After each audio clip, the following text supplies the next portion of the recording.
Long ago, in the age of myth, before the Great Plague, there lived a pair of great heroes.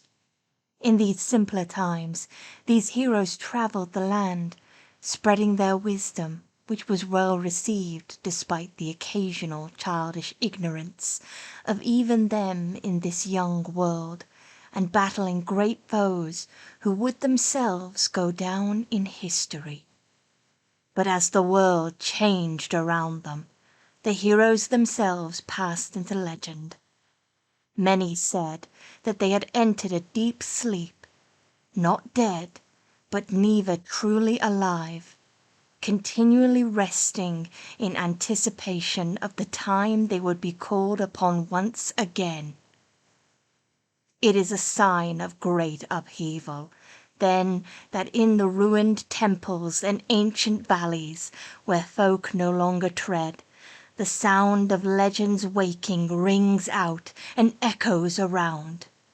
The sound of two great heroes awakening from their slumber to do fearsome, righteous battle once again. It sounds like this. Oh, they did fucking what? Oh, Fuck. you want to do an episode? Yeah, alright.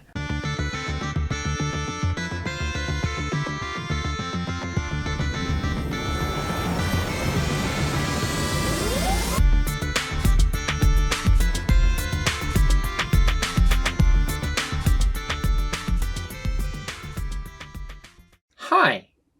Hi. We haven't released an episode for 2 years. Yeah. And I don't know that we necessarily intended to release one.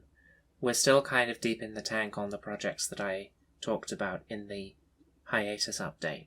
But Wizards of the Coast have done something really fucking stupid, so this is kind of an emergency episode.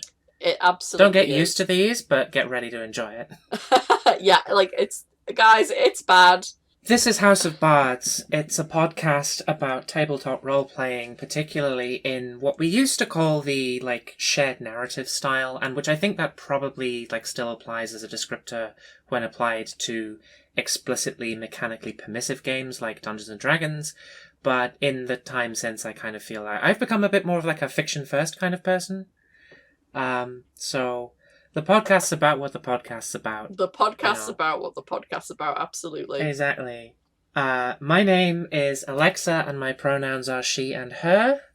My name is Beth, and my pronouns are she, her, or they, them. Alrighty.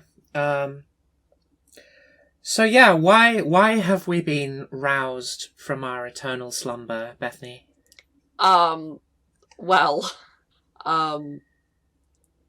God, I don't even know where to start explaining this thing. So, the OGL, which is the Open Games License, which basically lets third-party content makers like Kobold Press, Critical Role through Darrington Press, there's any number of them. There's so many people who make third-party content for Dungeons & Dragons, and we'll hear a few tales of woe today. But essentially, it allows people to make stuff for Dungeons & Dragons, which is pretty good as it turns out, because we'll get into probably why they're doing this later on, but let's be honest. Here's the thing, right? I don't know that we necessarily need... I'm sorry to cut you off. I don't know that we necessarily need to explain from first principles what the OGL is. Yeah. We have a 52-minute long episode from 6 years ago, House of Bards episode 20, the OGL and You. That's true! Which, serves as kind of a companion piece to this episode, but this episode is also, sort of a repudiation of a lot of the shit that we probably said in that episode. I don't know. I only remember kind of the things that we said in it. I remember distinctly being super switched off during that episode. I was just chiming in every now and then, yeah, every now and then, because I was like, none of this is gonna matter. It's fine. Yeah, we took it for granted. We took for granted what we had. We took it for granted, and we shouldn't have, because this has happened before. This is the whole reason why Paizo fucking exists, right? Like we're gonna get to that. We're giving them, like, Bethany. We're giving them all the money shots up front. I know. We've got to wait. We've got to do that. We've got to do the setup, right? Let me get the pizza box, okay? Let me get the pizza box. Exactly. But let's do right. Order of operations. Let's let's have what's on the agenda for this episode, right, because we're a little bit more prepared than we usually were towards the end of like the original season of the show. We've become proper podcast hosts in this time. We've matured, we've grown, we've changed in many ways.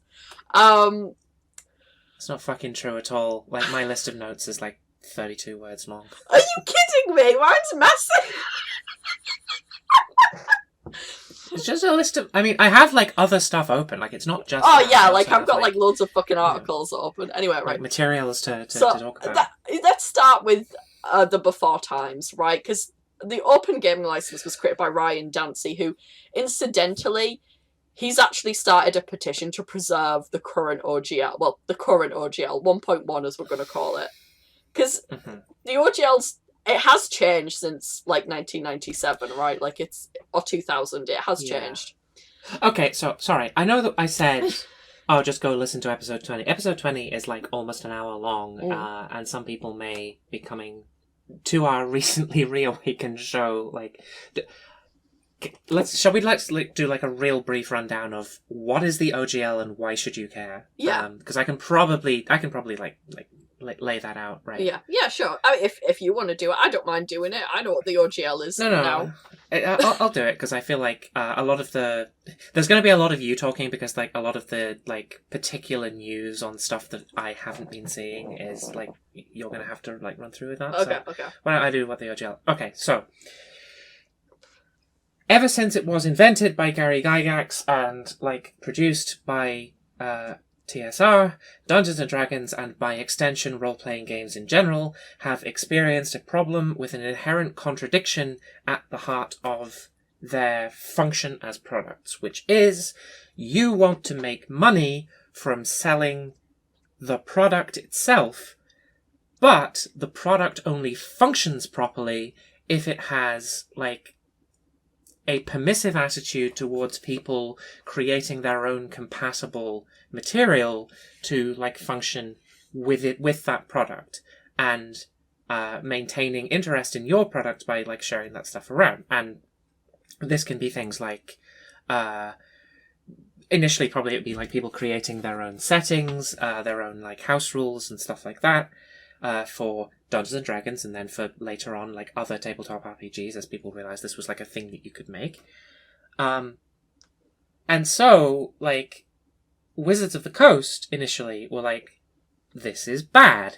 We don't want it just to be a complete free-for-all as to like who makes stuff that's compatible with our product, but we also need to encourage a certain degree of intercompatibility with this kind of thing, because otherwise our entire product's value, even as D&D, even as like King of the Mountain, the only TTRPG that the vast majority of normies have ever heard of,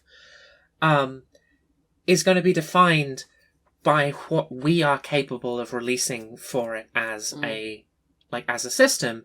And there's going to be a large portion of our audience who are simply completely turned off by that, no matter how good our content is, because they correctly identify that the creativity of a general community of fans, and of them specifically, is kind of the whole point for certain kinds of player. So basically, the original OGL, which came out for specifically the third edition of D&D, created by Ryan Dancy, created by Ryan Dancy, was an attempt to form a, if not an actual contract, a contract-like document with the entire world. And what it basically said was, you may or may not have some rights legally to, make content that is compatible with the stuff that we produce for D&D as Wizards of the Coast. We may or may not have legal rights to, pursue you for that in a court of law.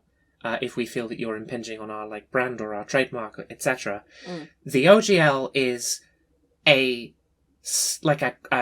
contract-like, at least, selection of criteria of things that we will not get on your case about.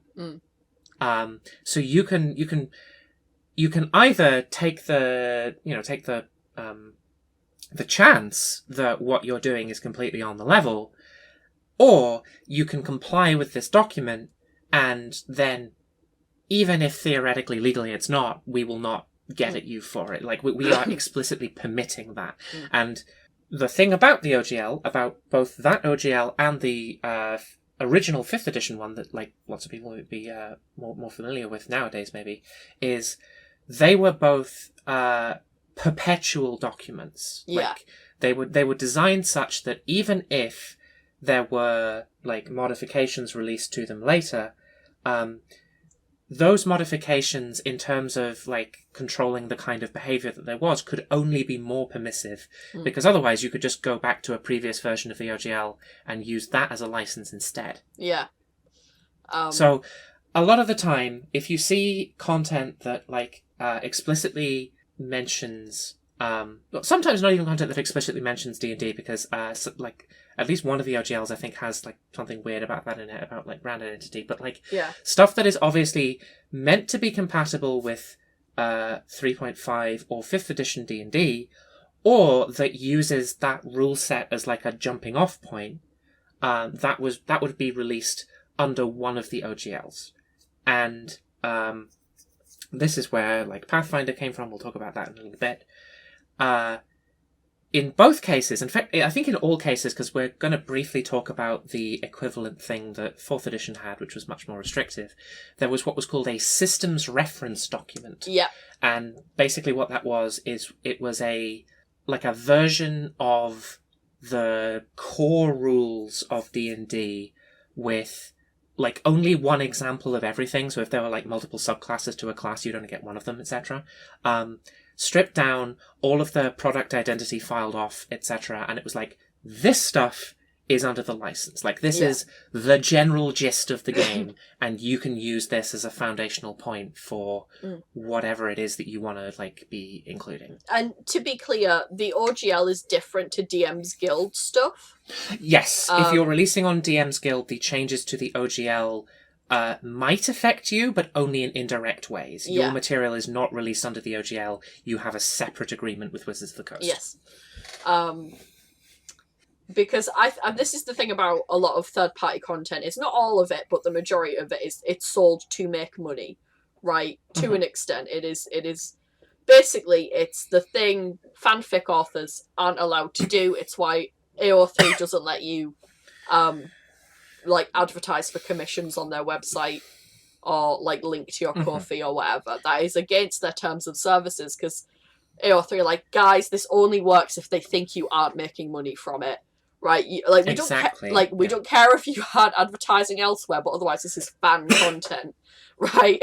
Yeah, we don't care what you do on Twitter or Tumblr, but here you pretend that this is not a for-profit venture, right? Right.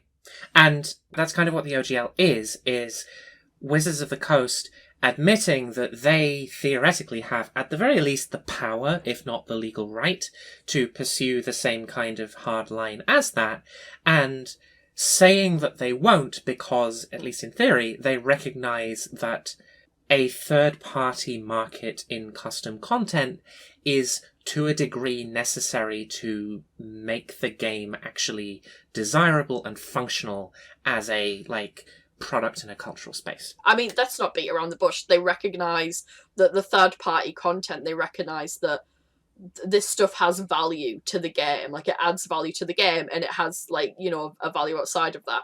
It has other values as well, which we'll get onto why they're doing this now. But it has other values, definitely. Well, this is the thing, right? This is the major difference between the stuff on DM's Guild and the stuff on the stuff released like independently under the OGL.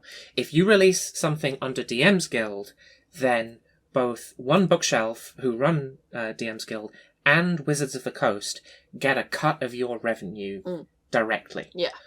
But and so obviously that's the more like profitable to WotC of the two, but it is still indirectly profitable at least up until this point, to have the OGL, because having a lot of supported material makes the game more attractive as a product, and as long as they're the ones only allowed to sell the core rules, you still need to buy that product from them. Like, it's bringing in customers, theoretically, and all that they have to do is provide an incentive for people to produce that content, and saying you can legally produce content that is compatible with and requires as a prerequisite our game, and sell it for money, and we will not have a problem with that as long as you follow these simple rules, is, or has been up until very recently, quite an attractive prospect for a lot of people,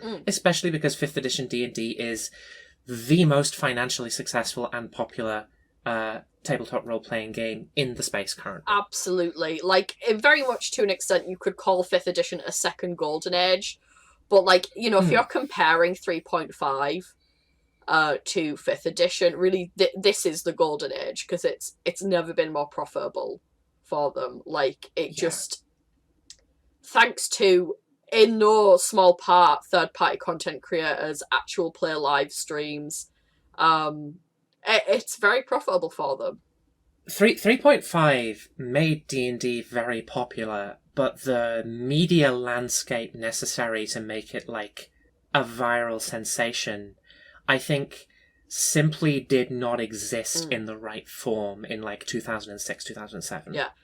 In my opinion, like, Dungeons and Dragons, or even tabletop role-playing games, it was something that, like, you got into when you went to university, right? It was like, it was something that, like, you were in university for a bit, and then one of your friends would be like, hey, that's how I got into it. Yeah, wanna do some tabletop role-playing games? You know, like, they're pushing drugs on you, which, fair. Exactly. And you go, I don't know. And then, you know, like 2 years later, you're a fucking crackhead. That's how it happens. But now people just get into it through the internet, right? Like, yeah, for real. So I think we've probably laid the foundation here now, Beth. Do you want to talk about the history? Yeah. Of the OGL? So in 1997, D&D is acquired by Wizards of the Coast, who make those little paper cards everyone likes so much. Ryan Dancy, he's actually started a petition to preserve the current OGL. Not at the time. Yeah, he has done this now. Yes, he has done this now. But you know, back in like 2000. So he creates this OGL, and the thought of Ryan was, this is so that we can focus on making the core books, and we don't have to make every tiny little supplement, and we're not putting out content all the time, because this is sort of maybe the reason why TSR kind of went under initially, is that the amount of stuff they were publishing in order to like keep D&D alive. Although, in fairness, to be clear, what Dancy was suggesting was more or less a means for WotC to officially sanction a thing that had been happening underground under TSR for years. Absolutely, like, yeah. The fact that TSR never had the idea for the OGL did not mean that people were not creating and selling content for D&D. Absolutely, yeah. So this was just Ryan basically going, hey, it would be good to make this like an official thing, and also we can just focus on like core content that is like sells really well. This does kind of fuck up, because third-party books are like fucking gorgeous. They're hardcover, they're in full colour, and theirs are all like still paperback and in black and white. So when they're making 3.5, they go, okay, well, maybe our books need to come up to a certain standard. And they do kind of fuck over those third-party publishers a little bit, because they're like, oh, everything's going to be compatible still, don't worry, you can still work on your third-party books. And then actually a lot of 3.5 content wasn't necessarily one-to-one compatible with 3rd edition, but mostly they get away with it, right? Like, it's fine. Third-party publishers are a bit like, oh, fuck's sake, but, you know, never mind. And the OGL doesn't really change that much, I don't think. And then a bit later on, I don't know, like 2006, I don't fucking care. I think it was 2007. 2007. If it's what I think you're going to say. Wizards of the Coast do 4th edition. It's a fucking mess. Mostly at Hasbro's insistence. I mean, God, we could talk about 4th edition could be an episode on its own with the shit that they try to pull. In some ways, ahead of its time. In many ways, belongs to no time, shall we say. Yeah, but we'd have to do research for that. We'd have to do research. I don't want to do that. This is already far too much for me. I mean, all of this timeline basically has been done by my cabal of trans women, who I keep on speed dial. So wait, you have a cabal of trans women that I'm not in? Yeah. What? What? Like I'm allowed to have other trans friends, okay? Incredible. You see what she puts me through. Right, so big thanks to Emma for doing this. This was really helpful because I was like at work being like, I'm not going to be able to fucking find everything. As well, I was thinking we need to do this episode, right? And I was like, it's fine. WotC are going to be pussies. They're not going to say anything for like a week and a half. And then they did actually say something. And then... Yeah, we will get to that. Carry on with your timeline. We'll get to it, but like... And so big thanks to her because she really helped me out. So then 4th edition also really fucks over Paizo. Now Paizo were basically doing third-party content for 3.5, and they'd been publishing it officially in some capacity, and then WotC were like... It was because they took over the magazines. Yeah. They took over Dragon and Dungeon magazine. Dragon and Dungeon magazine. And then WotC were like, we're not actually going to continue publishing this. And Pies were like, it's fine, we'll just start publishing our own stuff and like do it under the OGL. Yeah. And WotC were like, yeah, that's cool. And then... So they were publishing... This is where... sorry, briefly. This is where Pathfinder's default setting of Golarion comes from. It was originally the framing device for the stuff that Paizo published as Pathfinder Magazine, which was the spiritual successor to Dragon and Dungeon that Paizo did after Wizards of the Coast opted not to review Paizo's license in 2007. Yeah, which was, completely up to, like... Magazines don't make any fucking money. We're talking the mid-2000s, so who reads fucking magazines, you know what I mean? But Yeah. Paizo like, well, we still have the subscriber list, so we're gonna, like, keep making a magazine, basically. So they're doing, like, third-party content. And then they switch to 4th edition, and 4th edition has the gaming system license, and a lot of the stuff in that is very restrictive. And it... Okay. So here's a thing to say, right? We had actually very limited time because of how fast this story is moving to actually like prepare for this episode. So I don't think either of us did quite as much research as we'd like. If you have a copy of the text of the gaming system license for 4th edition, please send it to me because I cannot find this document anywhere. Like, it has been straight annihilated from servers and brains as far as I can tell. It's like, yeah, it's been nullified from the internet.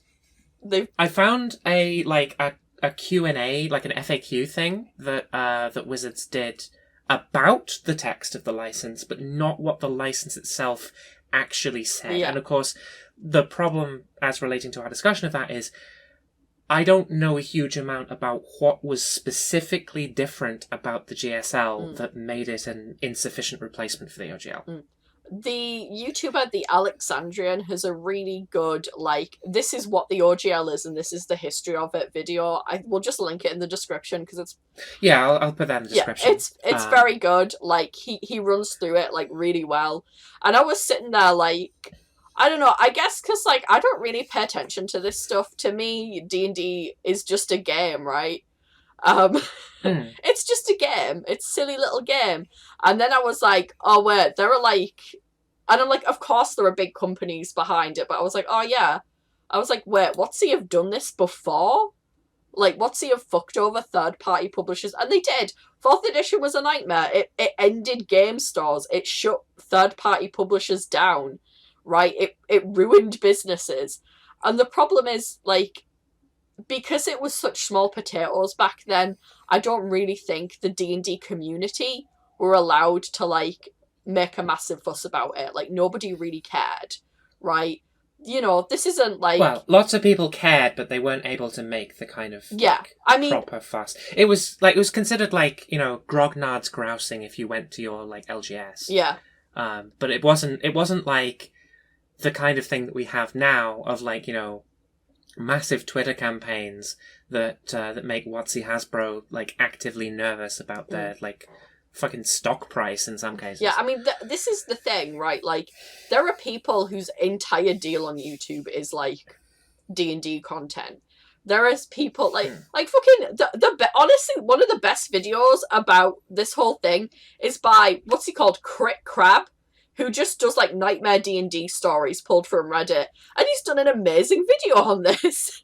And it just details this is all the corporate greed. If she can find it, I will get Beth to send me that after the show as well, and I will put it in the description on YouTube and Anchor. Yeah.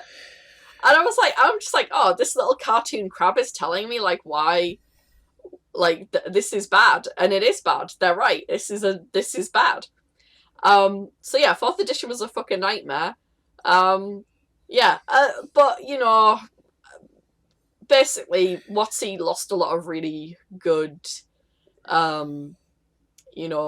press. Basically, they lost a lot of good favor. So did Hasbro, but and then in 2021, Hasbro had an awful, very bad year. They did a lot of business restructuring. They lost a lot of really big licenses from people.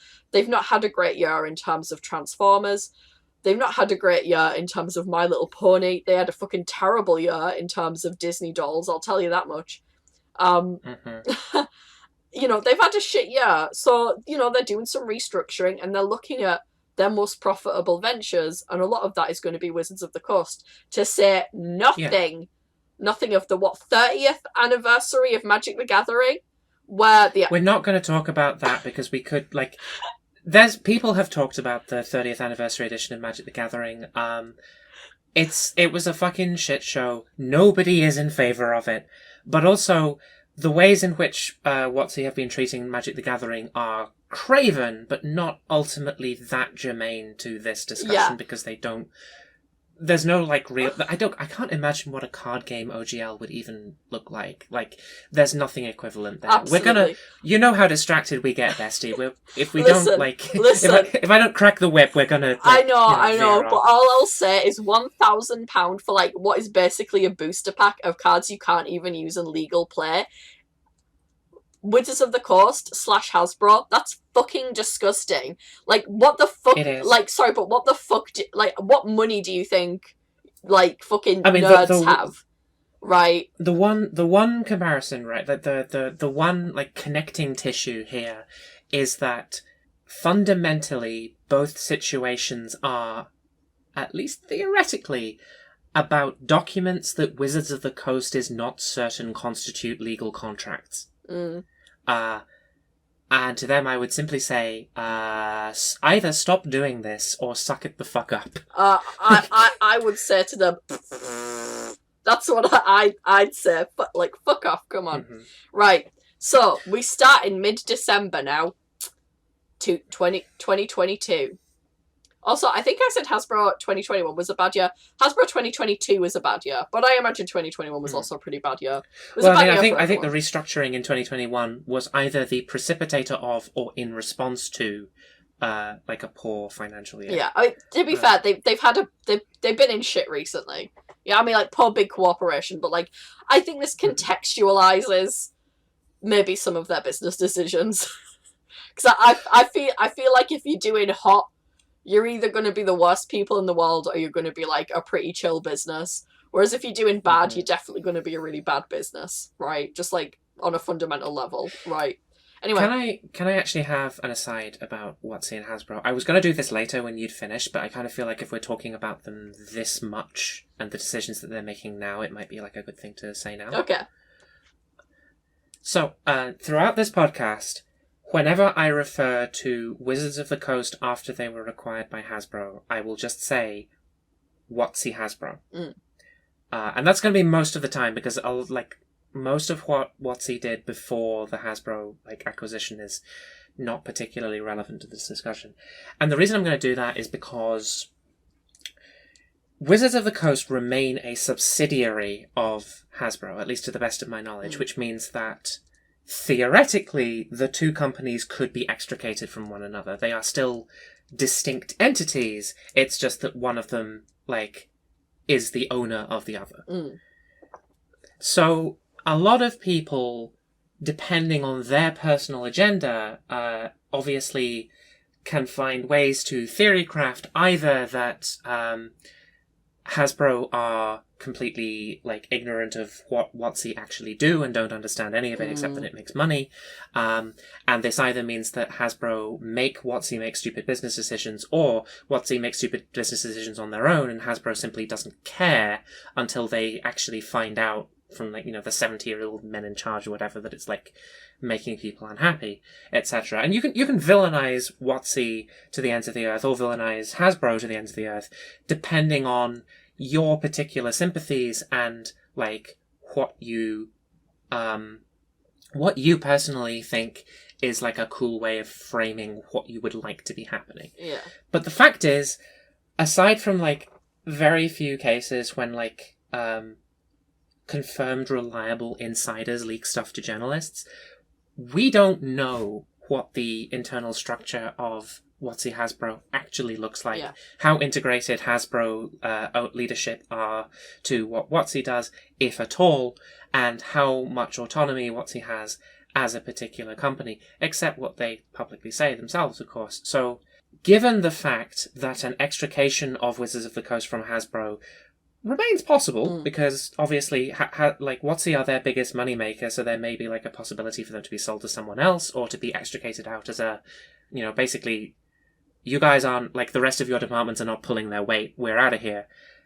It's just not happening currently. So just at present, and I think for the foreseeable future, it is not particularly relevant who is making the bad decisions here, because Hasbro and Wizards of the Coast are going to remain an integrated unit. Yeah. So I just don't think it's interesting or germane to the discussion to try and theorycraft, like, exactly who in the chain of command is a wrong-un. Yeah. These decisions are being made either by or on behalf of Wizards of the Coast, but when it comes to the actual impact on their audience and their professional clients and their partners, it doesn't fucking matter. Exactly. Yeah.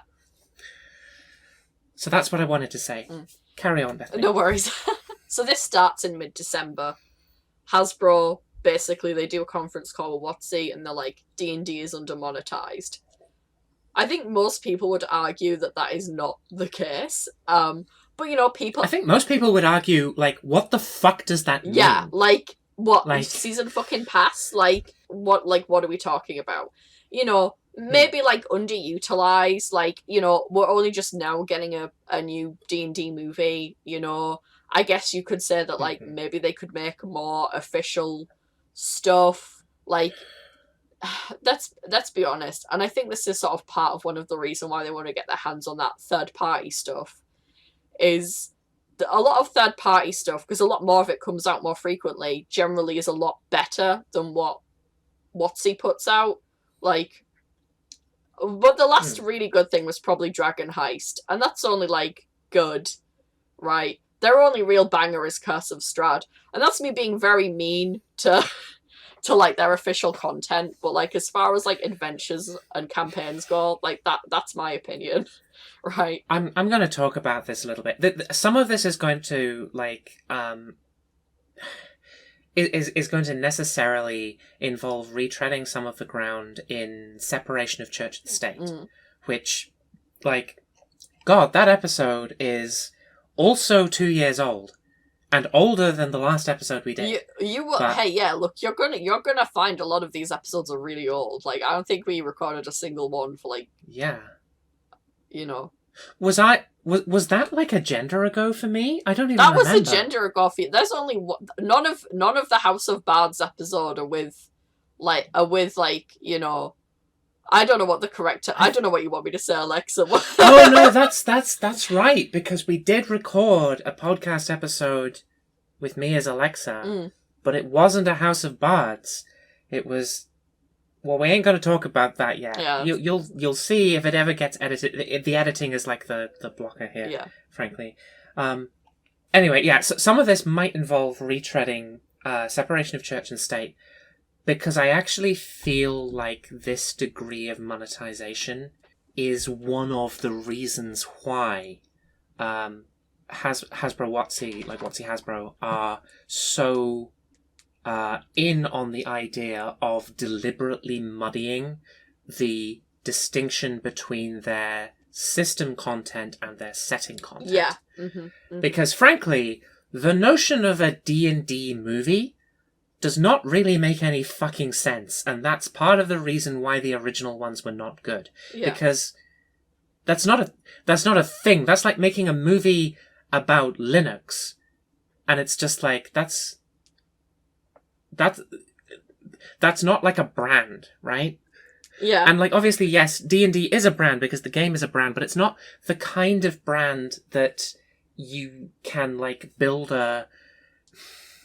It's not the kind of brand that you can very easily spin off into non-interactive media, I guess. Yeah. It's like every time, for instance, there's like a D&D video game, it has to build a lot of its own context around itself, whereas like other kind of adaptational stuff can obviously just use the context of the more traditional media that like came like before it. And I think that might be what WotC Hasbro mean when they say D&D is under-monetized. They mean, why is this brand not in a configuration where it can be monetized the same way that, like, a book or a movie could be monetized, right? It's like... Which when you think that Hasbro's probably, like, really old 70-year-old men, yeah, that makes sense, actually. That they've brought WotC in, and they're like, why is this not this way? And WotC like, well, you see, sir, again, not to do the separating thing, but like you know that there was like a couple of game designers in that fucking conference call being like, that's not how it fucking works, asshole.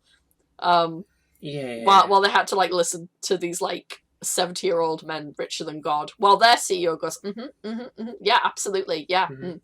You know, we've all been there. Most probably. We've all been there. but yeah, so I guess what I'm saying, right, is that like WotC Hasbro, this is the DMs Guild, right? Like, this is a good point to bring up the DMs Guild. The DMs Guild is, I think, the ideal conception of what open content for D&D, like what WotC Hasbro want open content for the D&D to be. Yeah. Right? In that, somebody else, a large number of other people who you are not, you're kind of paying them, but you're not like paying them. They're still essentially like independents, so they're managing their own finances, produce money for you by monetizing your brand and your product, but in ways that still feed directly back into your flagship sub-brand, which is, you know, the settings that they have elected to make available for, like, DM's Guild licensing, which you are using to advance the, like, general marketability of the brand in realms that are not just selling D&D sourcebooks. Because you can't make a movie about the OGL SRD because there's nothing in there, right? But you could theoretically make a movie about the lore of Faerun, or Eberron, or whatever. Yeah. So yeah, I can totally see the logic that's gone on at WotC Hasbro about, we should let people make content because that's what's driving our money machine, but we should only let them do it in ways that bolster these existing brands that we have, rather than risk them, like, do all that work and make all that money, even with us skimming it off the top, in a way that only draws people to their writing. Yeah, I mean, I hope I'm not, like, getting ahead of myself here when I talk about, like, Critical Role at the minute, but, like, if you think about the fact that, I mean, on the 20th of this month of January, we're getting Season 2 of The Legend of Vox Machina, right? And if you know anything about Campaign 1 of Critical Role, you'll know it's got, like, Vecna in, it had, like, Displacer Beasts, all that shit. And they've taken the Displacer Beasts out because they're, like, not open source content. And it's probable that Vecna's going to get a new name, right? Like that's very likely because they do not have the rights to use him in their cartoon. And like that's fair enough. And if you look at Critical Role, you'll see them very slowly moving away from like that setting's content, the Forgotten Realms content, because in like possibly in this campaign, the current one, campaign 3, I think Matt Mercer's going to kill all the gods off, right?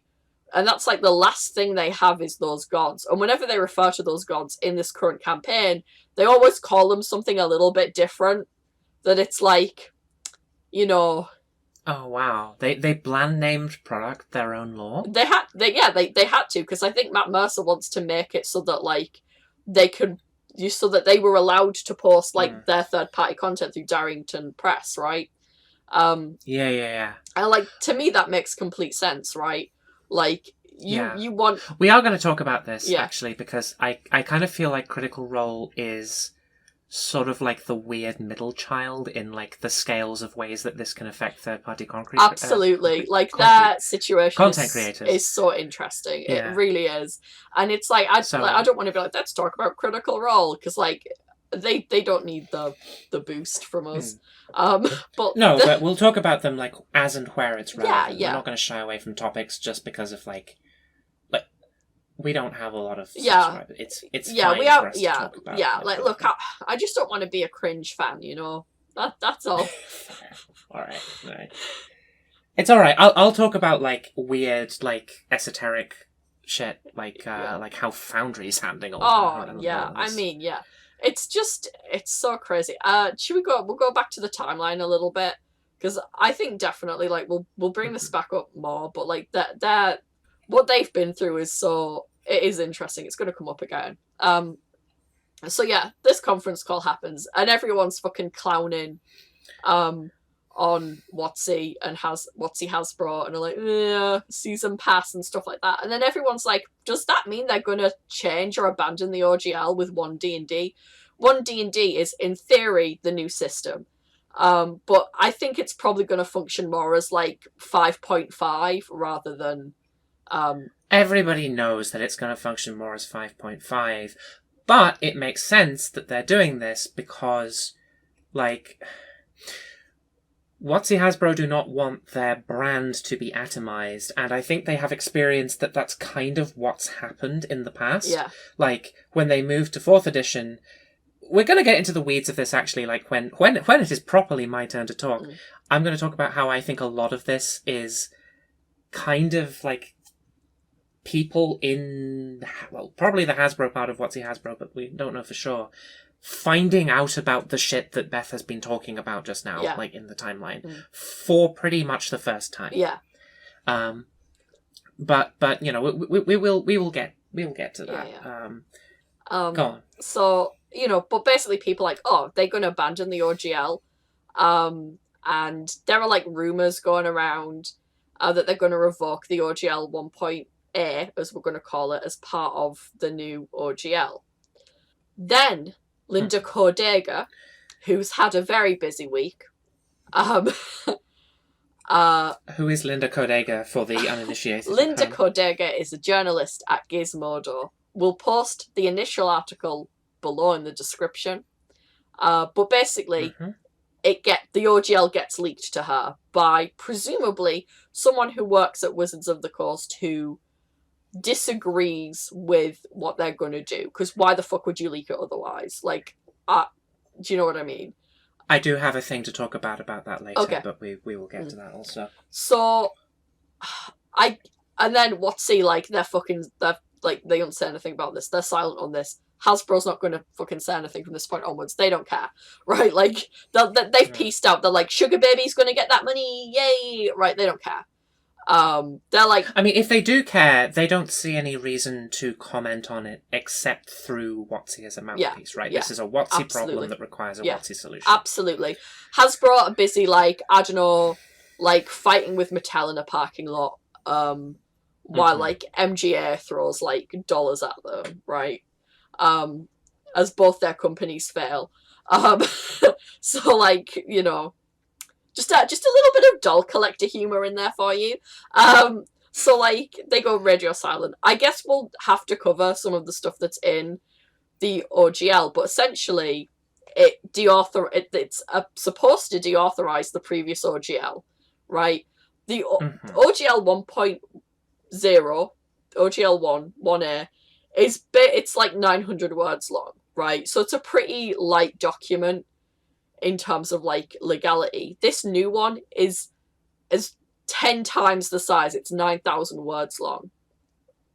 And one of the great things that I love about the D&D community is, you know, there's like some sick fuck out there who saw that it was 9,000 words long and was like, excellent, some good fucking reading. Because what I will say is this has really made me love the tabletop role-playing community. And it's really made me like I don't know how they thought that, like, they were going to get away with this. Like genuinely. Like, tabletop role-playing people are, and I mean this with a lot of affection, some of the most fucking annoying people, like, that you could assemble. Yeah. Right? Absolutely. And D&D fans in particular. Yeah. Like, there's a reason there's a version of the, like, anti-Harry Potter action, like, like Antifa meme that's just anti-D&D action, play another game. Right? Yeah. Which, to be clear, those people now have also become really annoying.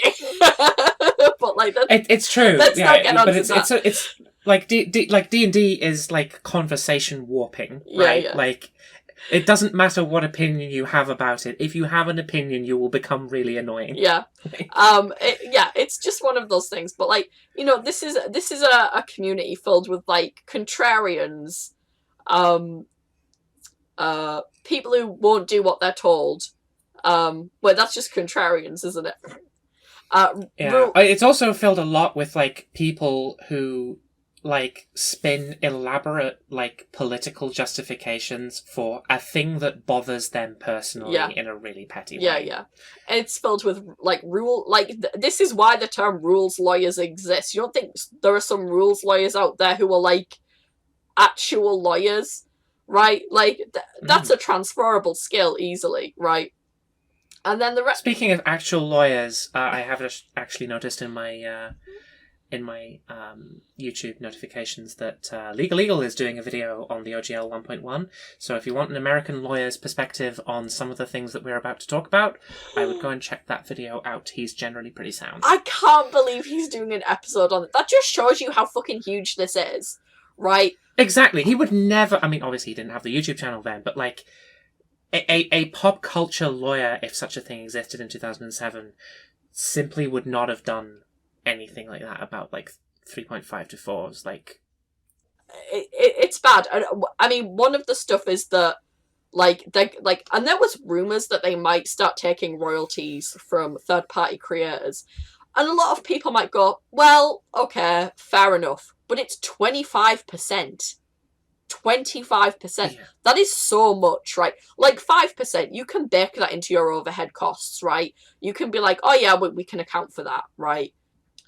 Like 25%, like you're going to have to sacrifice something in the production of like your book, right? Let's say it's a book, right? You're going to have to sacrifice art possibly, or maybe like a freelancer doing work for you. Like you're going to have to sacrifice something or skim on production somewhere, right? Because that's so much money to factor in, right? Like, and the idea is it's over 750k, but actually in this agreement, WotC basically says we can basically decide to apply this to you whenever we like. So if you make like $3,000 or like 30 grand or 100 grand, it doesn't matter. They can come to you and go, actually, we kind of need money, so we're going to take 25% of your profits or not even profits, it's revenue. Actually, sorry, it's just revenue. And I think it's 20% for Kickstarters. And the reason we know this, and the reason why we know that this leak is probably true, is Head of Gaming on Kickstarter. His name escapes me. I forgot it because I've literally just remembered this. He basically all but confirmed it and said, yeah, it's 20% because we knew about this beforehand and we bargained them down to 20%. And I'm like, could have bargained a little bit. Got it a little bit low, my dude, but, you know, whatever. And it boggles my mind. And there's lots of stuff like... And I think that's the stuff that's, like, really pissing people off, right? But also the fact that they're revoking the original OGL and anything initially... I think they've walked back on this, correct me if I'm wrong.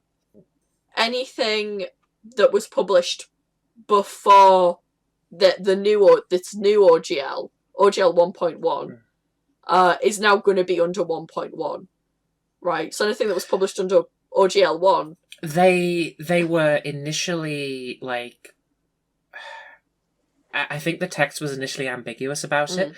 What I heard was that everything published previously would have 1.0a apply to it, except when Hasbro WotC decided it didn't. But it would also mean things like, even if that were the case, you couldn't update any material that you released. It would only be a legacy license. Right, okay. So that they at least they cleared that up, I guess. We'll get into this when I talk about the specific language that they're trying to use to invalidate the original OGL. Yeah. Because I do think that it kind of makes what they want to happen. It's just it also just doesn't work generally. Anyway, so WotC's being like radio silent on this, and this causes an absolute shitstorm, right? Like, it causes like a huge ripple effect throughout the community. People are like, what does this mean for this? What does this mean for this? And this, and this, and this. The open D&D thing starts trending.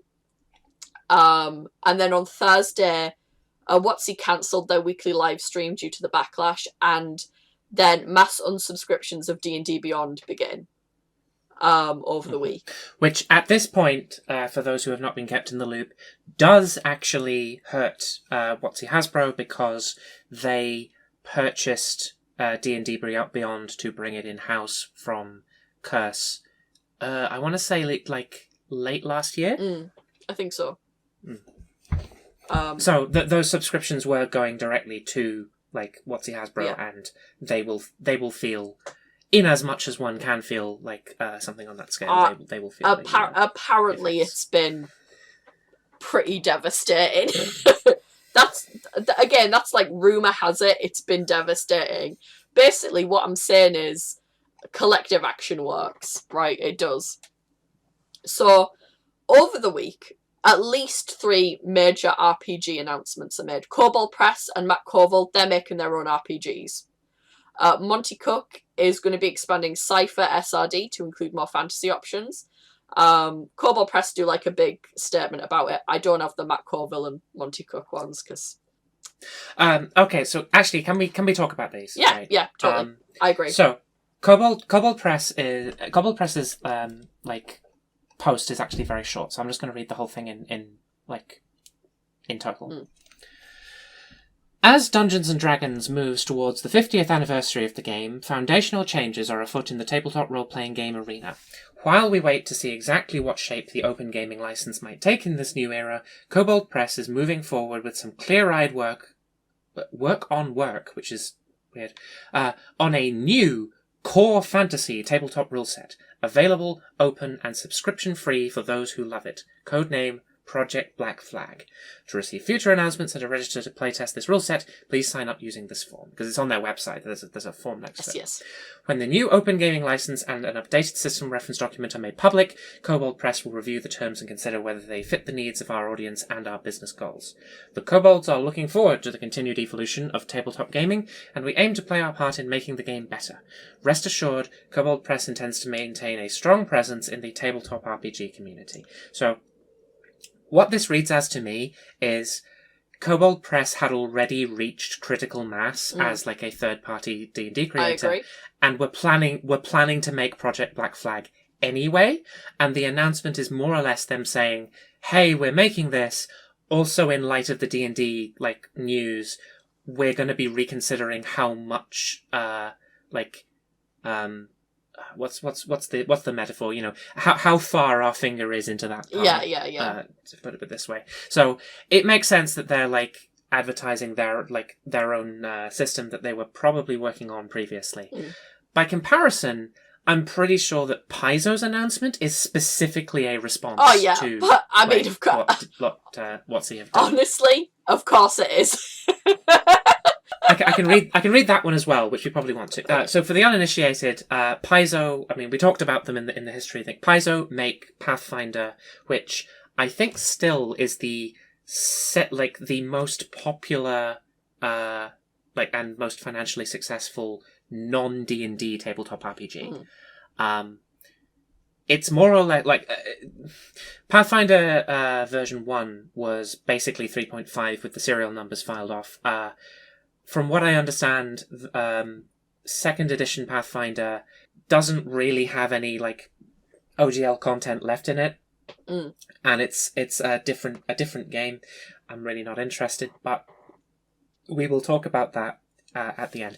At the end of this episode, we're going to talk a lot about like other games you could play, and we'll get into that then. But Paizo, they posted a blog post on Thursday.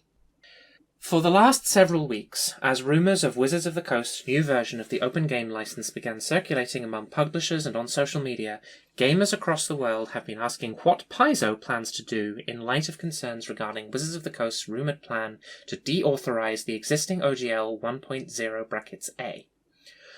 We have been awaiting further information, hoping that Wizards would realise that for more than 20 years, the OGL has been a mutually beneficial license which should not and cannot be revoked.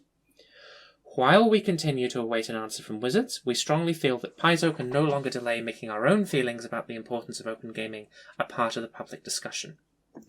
We believe that any interpretation that the OGL 1.0 or 1.0A were intended to be revocable or able to be deauthorized is incorrect, and with good reason.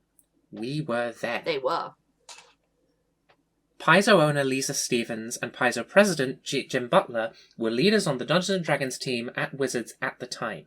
Brian Lewis, co-founder of Azora Law, the intellectual property law firm that Paizo uses, was the attorney at Wizards who came up with the legal framework for the OGL itself.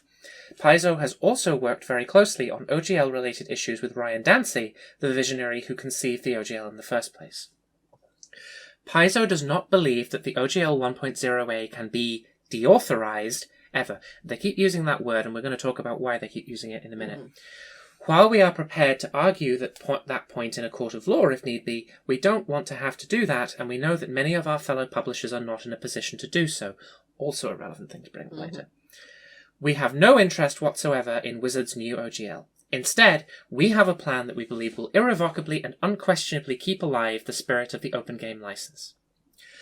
As Paizo has evolved, the parts of the OGL that we ourselves value have changed. When we needed to quickly bring out Pathfinder 1st Edition to continue publishing our popular monthly adventures back in 2008, using Wizards language was important and expeditious. But in our non-RPG products, including our Pathfinder Tales novels, the Pathfinder Adventure card game, and others, we shifted our focus away from D&D tropes to lean harder into ideas from our own writers.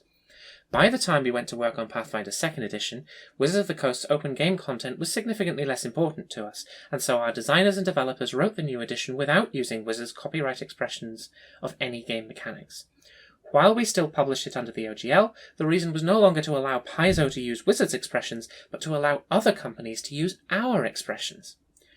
We believe, as we always have, that open gaming makes games better, improves profitability for all involved, and enriches the community of gamers who participate in this amazing hobby. And so we invite gamers from around the world to join us as we begin the next great chapter of open gaming with the release of a new open, perpetual, and irrevocable Open RPG Creative License, or ORC.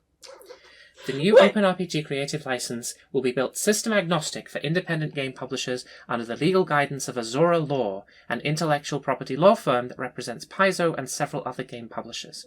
Paizo will pay for this legal work. We invite game publishers worldwide to join us in support of this system-agnostic license that allows all games to provide their own unique rules reference documents that open up their individual game systems to the world. To join the effort and provide feedback on the drafts of this license, please sign up by using this form, and there's a hyperlink there. In addition to Paizo, Kobold Press, Chaosium, Green Ronin, Legendary Games, Rogue Genius Games, and a growing list of publishers have already agreed to participate in the Open RPG Creative License, and in the coming days, we hope and expect to add substantially to this group. The Orc will not be owned by Paizo, nor will it be owned by any company who makes money publishing RPGs. Azora Law's ownership of the process and stewardship should provide a safe harbour against any company being bought, sold, or changing management in the future, and attempting to rescind rights or nullify sections of the license. Ultimately, we plan to find a non-profit with a history of open source values to own this license, such as the Linux Foundation.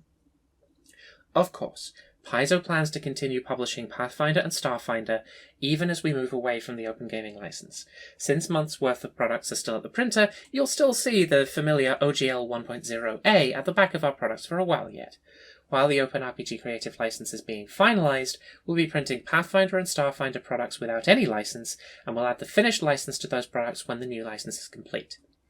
We hope that you will continue to support Paizo and other game publishers in this difficult time for the entire hobby. You can do your part by supporting the many companies that have provided content under the OGL. Support Pathfinder and Starfinder by visiting your local game store, subscribing to Pathfinder and Starfinder, or taking advantage of discount code OpenGaming during checkout for 25% of your purchase of the Core Rulebook Pocket Edition, or Pathfinder Beginner Box. Support Kobold Press, Green Ronin, Legendary Games, Roll for Combat, Rogue Genius Games, and other publishers working to preserve a prosperous future for open gaming that is both perpetual and irrevocable. We'll be there at your side. You can count on us not to go back on our word. Forever. Paizo Inc. That is... That's a big fucking statement, and that was the really big one made on Thursday, I should add. Yes, that was the really big one. We will talk about the Orc in a little bit, right? Because I actually I have a tweet here. In fact, I was going to say we'll talk about a little bit. Do I want to talk about it now? No, I'm okay. So what I'm going to do is I'm going to read the announcement from Foundry, because I want to talk about Foundry. Is that okay? Yeah, sure. Go ahead. Okay. Foundry Virtual Tabletop is a self-hosted VTT. It's like Roll20. It's better than Roll20, but it requires a bit more potential like time and money put into setup, because it doesn't. The thing about Roll20 is it's free. It's limited, but it's free. Foundry is not free, but it is a one-time payment. But you have to host it yourself or pay for their hosting. Now, I really love Foundry. I'm not going to do a sales pitch for them here. They have like a bunch of different ways that you can host it. You can definitely like host it yourself, but that's a bit more difficult than like paying a bit more for their like hosting. In theory, you can like port forward it from your machine itself, in which case you don't need hosting at all and it's free, but that's like a bit more complicated. Foundry have produced an amount of content for Foundry itself that uses 5th edition D&D as a basis, because the third-party 5th edition D&D module for Foundry is one of the better ones. To be honest, I've used like quite a few Foundry like systems, and I found them mostly quite good. I mean, for all we're going to get into our beef with the game later, I actually thought that the Blades in the Dark one was like quite well put together. Foundry has like a way more like open like modding type community than Roll20 does, for sure. So I would say if you're interested in self-hosting stuff, or you have enough money to like get the sort of thing like sorted for yourself, Foundry is just more powerful than Roll20. If you use a VTT a lot, or even if you want to use a VTT for something weird that Roll20 doesn't really permit, I would really recommend checking Foundry. I'm in the Foundry Discord, and they have made 2 announcements about the OGL thing. I'm going to read the first one, and then we're going to come back to the second one later. Okay. A preliminary statement regarding the OGL controversy. And this is from Atropos, who is game master of Foundry Virtual Tabletop's Discord server, which I think is the role that means... Oh, he is literally the creator of Foundry itself. Cool. Hello, everyone. Over the past week, our team, like many of you, have been closely following the news regarding anticipated updates to the open gaming license that has served the TTRPG community for the past 2 decades. A multitude of voices are rightfully expressing anger about the leaked 1.1 license terms. We are deeply concerned too. The terms of the draft license are wholly unacceptable to the creator community. We have directly communicated those concerns to Wizards of the Coast. We are committed to supporting our fantastic network of content creator partners, many of whom create content for D&D or other game systems using the OGL. We are determined to offer an industry-leading virtual tabletop that supports our users' most beloved game systems to the extent allowed by licensing requirements. It is unfortunate that Wizards of the Coast has not posted an official statement. You just wait, mate. Many creators are rightfully feeling as if their livelihoods are under attack. We had wished to share a statement in response to official details posted by WotC, but after several days of silence on the issue, we feel compelled to join our team's voice to this conversation. We hope that the strong community reaction and lack of official response imply that this dangerous path is being actively reconsidered. Until we have more clarity, it is essential for the community to continue expressing concerns to ensure the seriousness of this issue is understood by decision makers at WotC and Hasbro.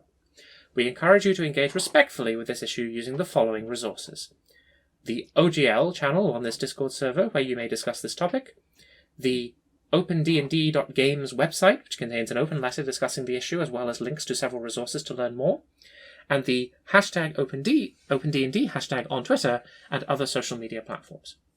And that was posted on the 8th of January, right? So about a week ago at this point. We're recording on the 14th for those playing along at home. If it turns out that I spend a long time, I mean, given the time sensitivity of the subject, I'm going to try and get this one out as quick as possible. But we will see. It will depend on how much time I have for things. Okay. So then, I think the next thing that happens is WotC Hasbro post their update, right? Well, this is the thing. I just want to say this about Paizo's thing. They posted that within hours of WotC cancelling their Twitch stream. So basically, WotC were no, we're not gonna talk about it. And then Paizo was like, we'll give you something to fucking talk about, right? I mean, to be honest, not to be a cynic, but given how much of their identity and success has revolved around sitting across the table from WotC on the subject of the OGL in specific, I kind of feel like Paizo probably had this ready to go. I think so. They were just as a concept. I mean, obviously not the orc itself because they haven't released a document for it, but the notion that they would have to pick up the torch for WotC, I think Paizo have probably known for a long time. Yeah, I think they always knew it was heading in that direction. I just think it's very sexy of them. I know they're a company and they don't love me, but I think it's very sexy of them. That's all I'm saying. So yeah, following this on the Friday, possibly. I'm assuming it was the literally. Friday. Well, hang on. What are we talking about? WotC's announcement, their mealy-mouthed reply. Okay. Yeah, no, that was yesterday. Yeah. D&D Beyond has timestamps. It was at 4:02 p.m. on the 13th of January. I don't know if that's a local time or not. But it would be 4:02 p.m. GMT, and if it were. One, it's filled with provable lies, which... I mean, it's not that long. It's shorter than the Paizo one. Yeah. I'm just going to read it. Yeah, it's filled with provable lies, and fuck them. I'm going to really lay into this thing in a minute. So yeah, you read it out. An update on the Open Game License, brackets OGL, by D&D Beyond staff, although, obviously acting as a mouthpiece for, WotC Hasbro. I'm not going to begrudge them that one, because I feel like the website probably does that automatically. Also, I just want to fucking point this out. This is on D&D Beyond, not on an official WotC website, or the WotC Twitter. This isn't a statement by that they've posted this on D&D Beyond. Craven. I mean, to be honest, given that they own D&D Beyond, it may be that this is the way they do this stuff now, but it also that indicates that it has been so long since the D&D team have had to think about what is the way that we communicate large amounts of text to our audience, that they just oh no, we'll do it on D&D Beyond because that has a blog, right? It's... come on. Anyway. Right, sorry. When we initially conceived of revising the OGL, it was with 3 major goals in mind. First, we wanted the ability to prevent the use of D&D content from being included in hateful and discriminatory products. Second, We wanted to address those attempting to use D&D in Web3, blockchain games, and NFTs by making it clear that OGL content is limited to tabletop role-playing content like campaigns, modules, and supplements. And third, we wanted to ensure that the OGL is for the content creator, the home brewer, the aspiring designer, our players, and the community, not major corporations to use for their own commercial and promotional purpose. Driving these goals were two simple principles. 1. Our job is to be good stewards of the game, and 2. The OGL exists for the benefit of the fans. Nothing about those principles has wavered for a second. That was why our early drafts of the new OGL included the provisions they did. That draft language was provided to content creators and publishers so their feedback could be considered before anything was finalized. In addition to language allowing us to address discriminatory and hateful conduct and clarifying what types of product the OGL covers, our drafts included royalty language designed to apply to large corporations attempting to use OGL content. It was never our intent to impact the vast majority of the community. However, it's clear from the reaction that we rolled a 1. It has become clear that it is no longer possible to fully achieve all 3 goals while staying true to our principles. So here is what we are doing. The next OGL will contain the provisions that allow us to protect and cultivate the inclusive environment we are trying to build and specify, that it covers only content for TTRPGs. That means that other expressions, such as educational and charitable campaigns, live streams, cosplay, VTT uses, etc., will remain unaffected by any OGL update. Content already released under 1.0a will also unaffected. unaffected. What it will not contain is any royalty structure. It will not include the license back provision that some people were afraid was a means for us to steal work. That thought never crossed our minds. Under any new OGL, you will own the content you create. We won't. Any language we put down will be crystal clear and unequivocal on that point. The license-back language was intended to protect us and our partners from creators who incorrectly allege that we steal their work simply because of coincidental similarities. As we continue to invest in the game that we love and move forward with partnerships in film, television, and digital games, that risk is simply too great to ignore. The new OGL will contain provisions to address that risk, but we will do it without a license back and without suggesting we have rights to the content you create. Your ideas and imagination are what makes this game special, and that belongs to you. A couple of last thoughts. First, we won't be able to release the new OGL today because we need to make sure we get it right, but it is coming. Second, you're going to hear people say that they won, and we lost because making your voices heard forced us to change our plans. Those people will only be half right. They won, and so did we. Our plan was always to solicit the input of our community before any update to the OGL. The drafts you've seen were attempting to do just that. We want to always delight fans and create experiences together that everyone loves. We realize we did not do that this time, and we are sorry for that. Our goal was to get exactly the type of feedback on which provisions provided and which did not. Our goal was to get exactly the type of feedback on which provisions worked and which did not, which we ultimately got from you. Any change this major could only have been done well if we were willing to take that feedback, no matter how it was provided, so we are. Thank you for caring enough to let us know what works and what doesn't, what you need and what scares you. Without knowing that, we can't do our part to make the new OGL match our principles. Finally, we'd appreciate the chance to make this right. We love D&D's devoted players and the creators who take them on so many incredible adventures. We won't let you down. Okay. I have a thing I want to talk about. Hang on. I need to calm down first, because even even reading it again made me angry. Okay, well, why don't you take a second, do some deep breathing, and I'll talk about a thing pertaining actually to that last paragraph or so. Yeah. Mm-hmm. So here's the thing.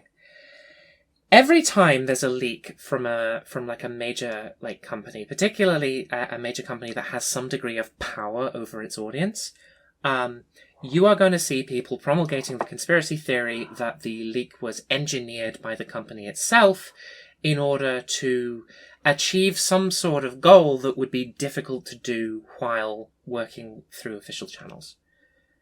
Generally speaking, I don't put a huge amount of stock into theories like that, just because I think they tend to exaggerate the benefits of, bypassing those channels to leak something on purpose and minimize the like potential costs.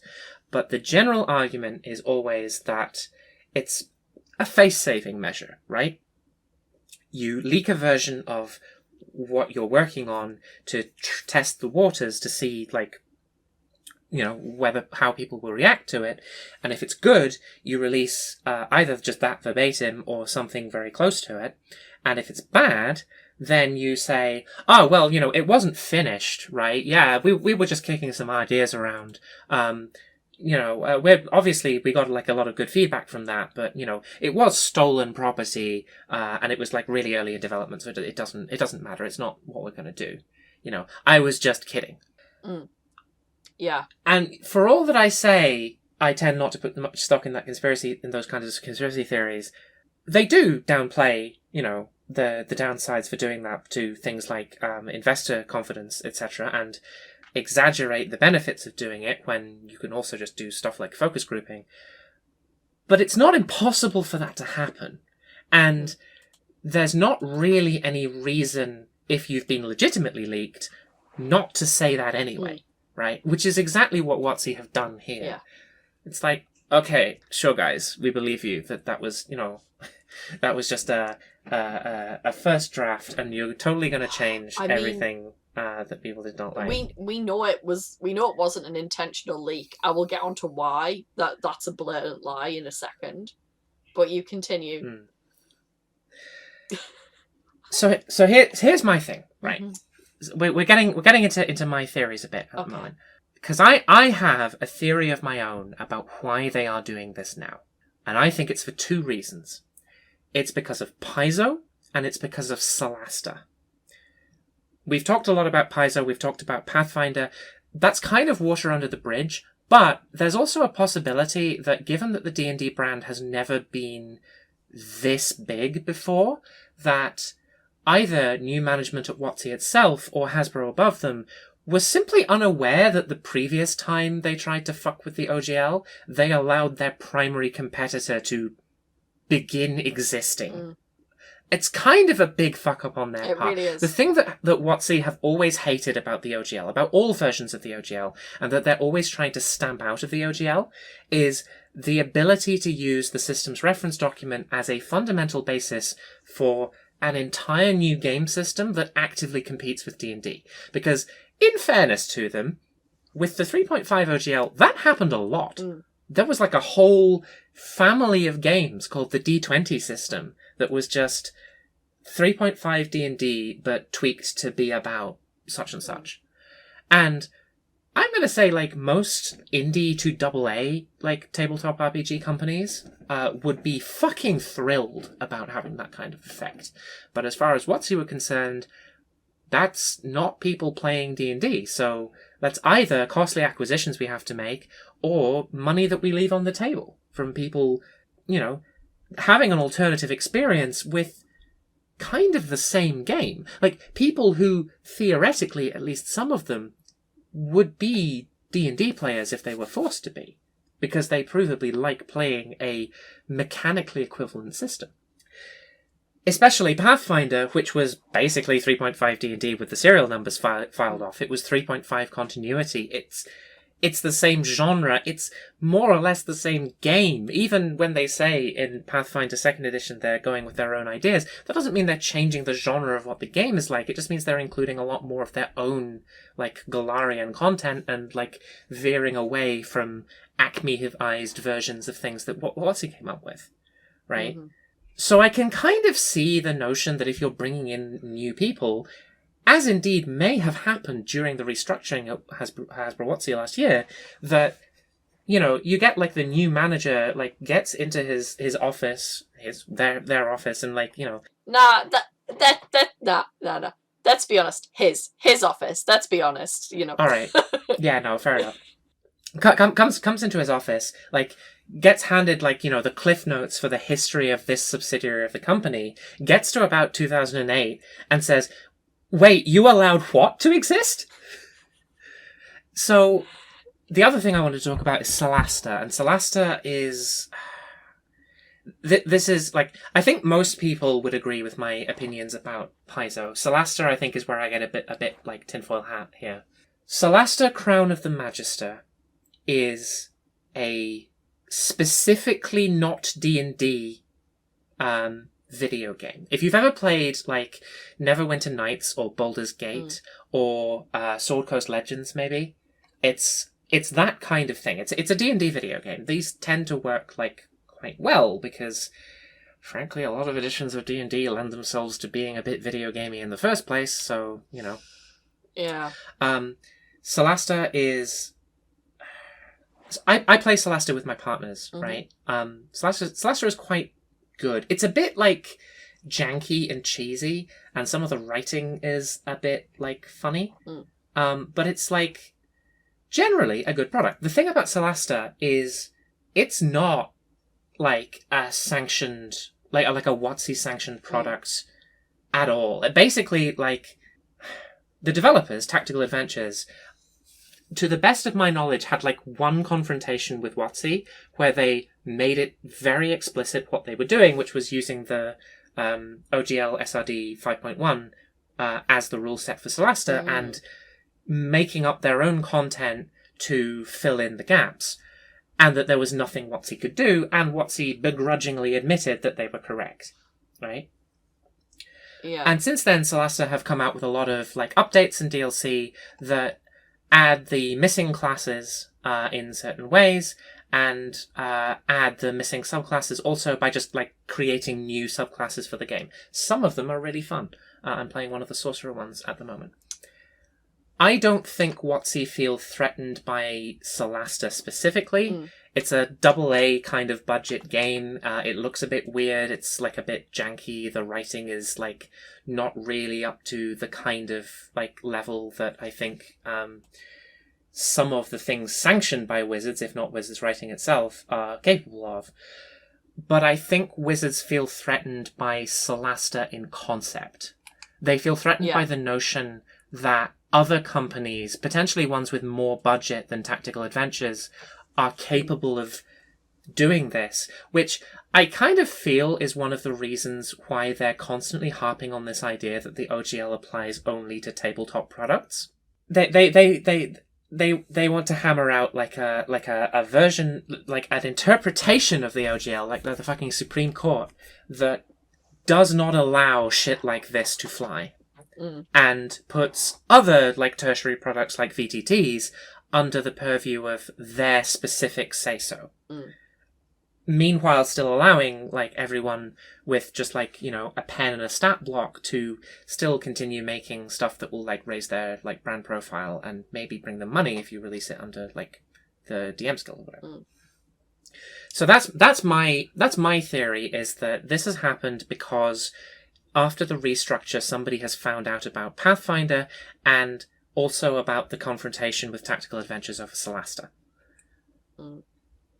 I don't have any evidence for the latter, or even for the former, frankly, although it seems much more likely. Yeah. But that, given the language of what they've said and the specific like concepts that we know that they tend to beef with and what they might be worried about now, I think we can reasonably say that those are probably the two things that are worrying them at the moment, especially as they move forward to monetizing the D&D brand. I kind of feel like stuff like Solasta is exactly the kind of way. I mean, like Larian Studios is like producing Baldur's Gate 3, for instance. And Baldur's Gate 3 is going to be kind of a departure from what Baldur's Gate 1 and 2 were like, and it's going to be a lot more like Neverwinter Nights in a way that Solasta kind of already is. Yeah. So those two products could end up directly competing. Yeah. And God forbid, and it's down the line, Larian Studios decides, actually, we don't want to do D&D stuff anymore. We're gonna do what the developers of Solasta did. God forbid. Yeah, exactly. I mean, that's always a possibility, but there's also the fact that if WotC, Hasbro, or Larian fuck up Baldur's Gate somehow, like Baldur's Gate 3 somehow, then the direct, like, serial number filed alternative already exists. And, like, it's exactly the same as with Paizo, right? And even if you don't like Solasta, Paizo doing that with Pathfinder, I think, kind of reinvigorated a lot of the the whole like D20 idea and produced a lot more competitors for Wizards of the Coast. So can I talk about the Olivia Hill tweet? Yeah, sure. And then I'm going to rip into this statement that they've made. Oh yeah, for sure. So Olivia Hill at Machine IV on Twitter is a indie game designer, amongst other things. She has like a litany of like things in her profile. She's apparently an award-winning filmmaker, so I don't want to sell her short. But she made a tweet that says, "Fun fact, OGL is far from an open license. In fact, it affords you fewer rights than you have under fair use laws, but by agreeing to it, you sign all those other rights away." She also speaks about how she wouldn't touch the ORC with a 10-foot pole like later in the comments. Here's the thing, right? We're going to have to be talking very general about this because the last I heard about where she lives, and admittedly it might not be like correct at this point, but the last I heard about where she lives, Olivia Hill was an American living in Japan, and neither of us are either of those things. Well, I'll tell you this. Japanese fair use law is pretty restrictive. This is true. But, however, the point being, right, even if this is true, and it might well be, I think she's probably had more reason than us to, engage with lawyers who can actually, give legal advice about this kind of thing. That's fine for, Paizo and Chaosium and Cobalt Press and Onyx Path.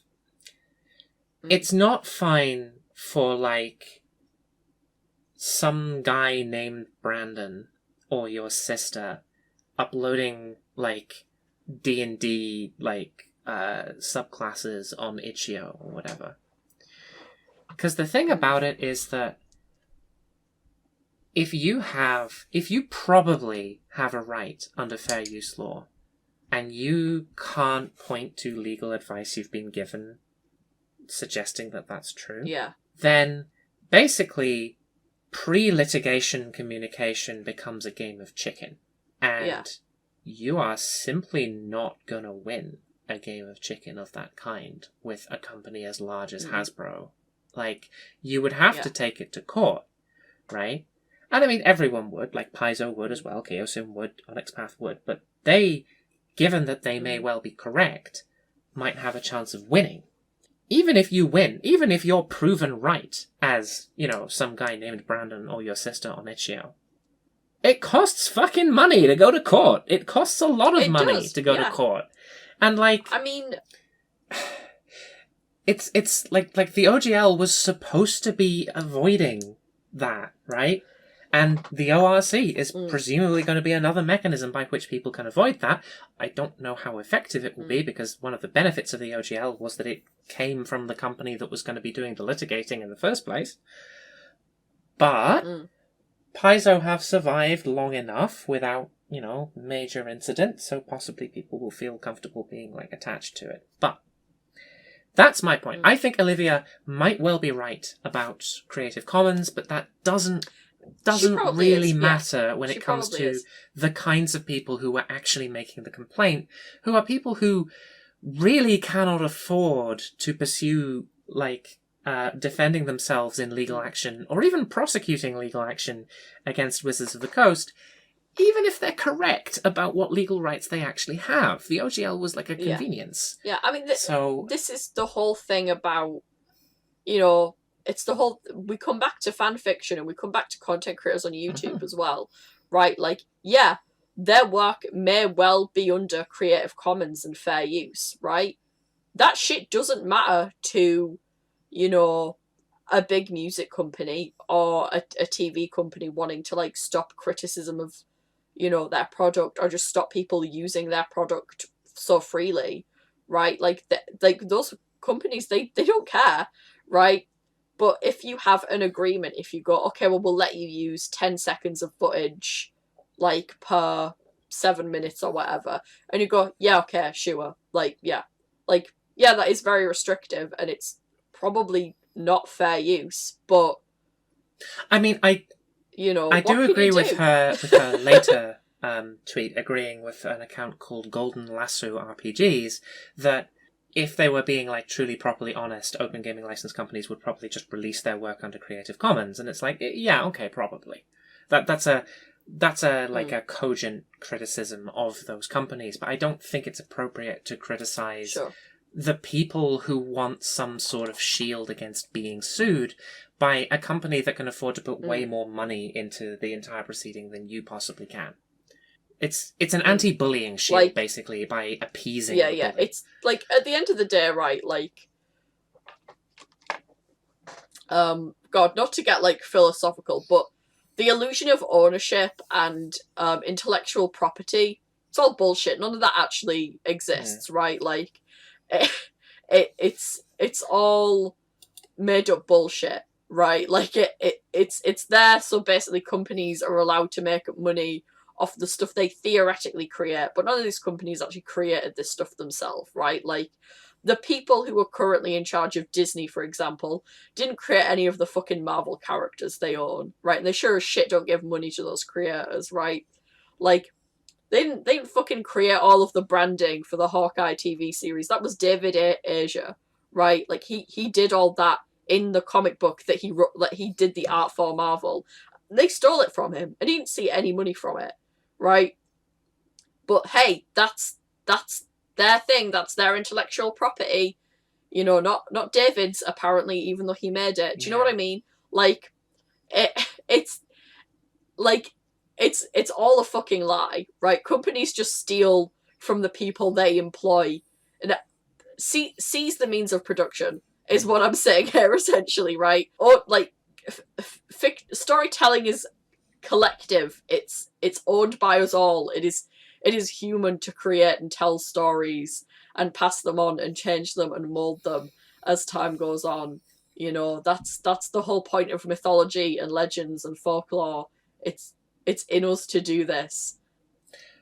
Okay, so that's it. That's all I'm saying. So I really want to get on to you ripping into this statement, but I actually think that there's also one other thing that we need to talk about, because we've been pussyfooting around this the entire podcast. Like, it's kept coming up in different like people's statements. Yeah.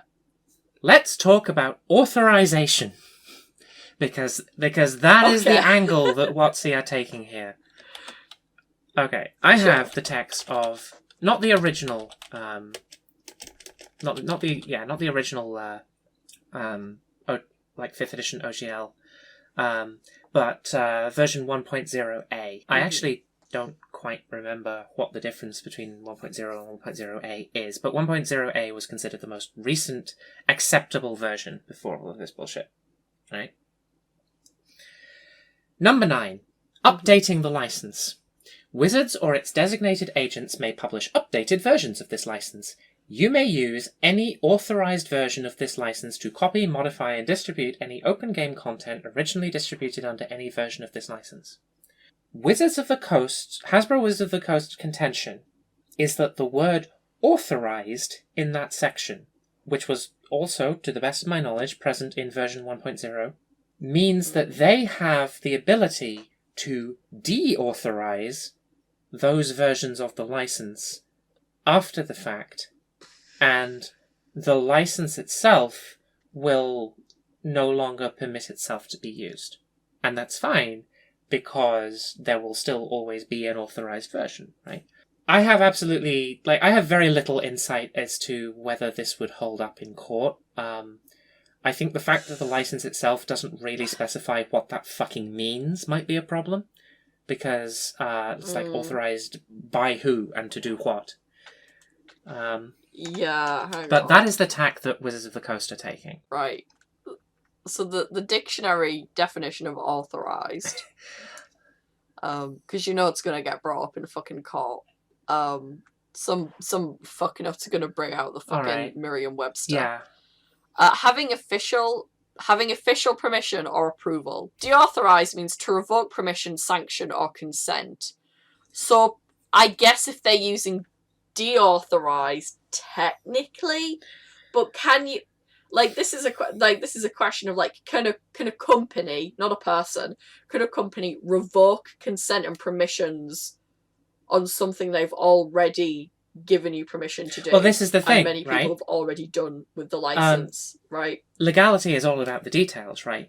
at some point, both previous versions of this document were authorized. And that is, like, English is ambiguous about whether or not, like, authorized could mean that, or mean that they must currently be authorized. So, like,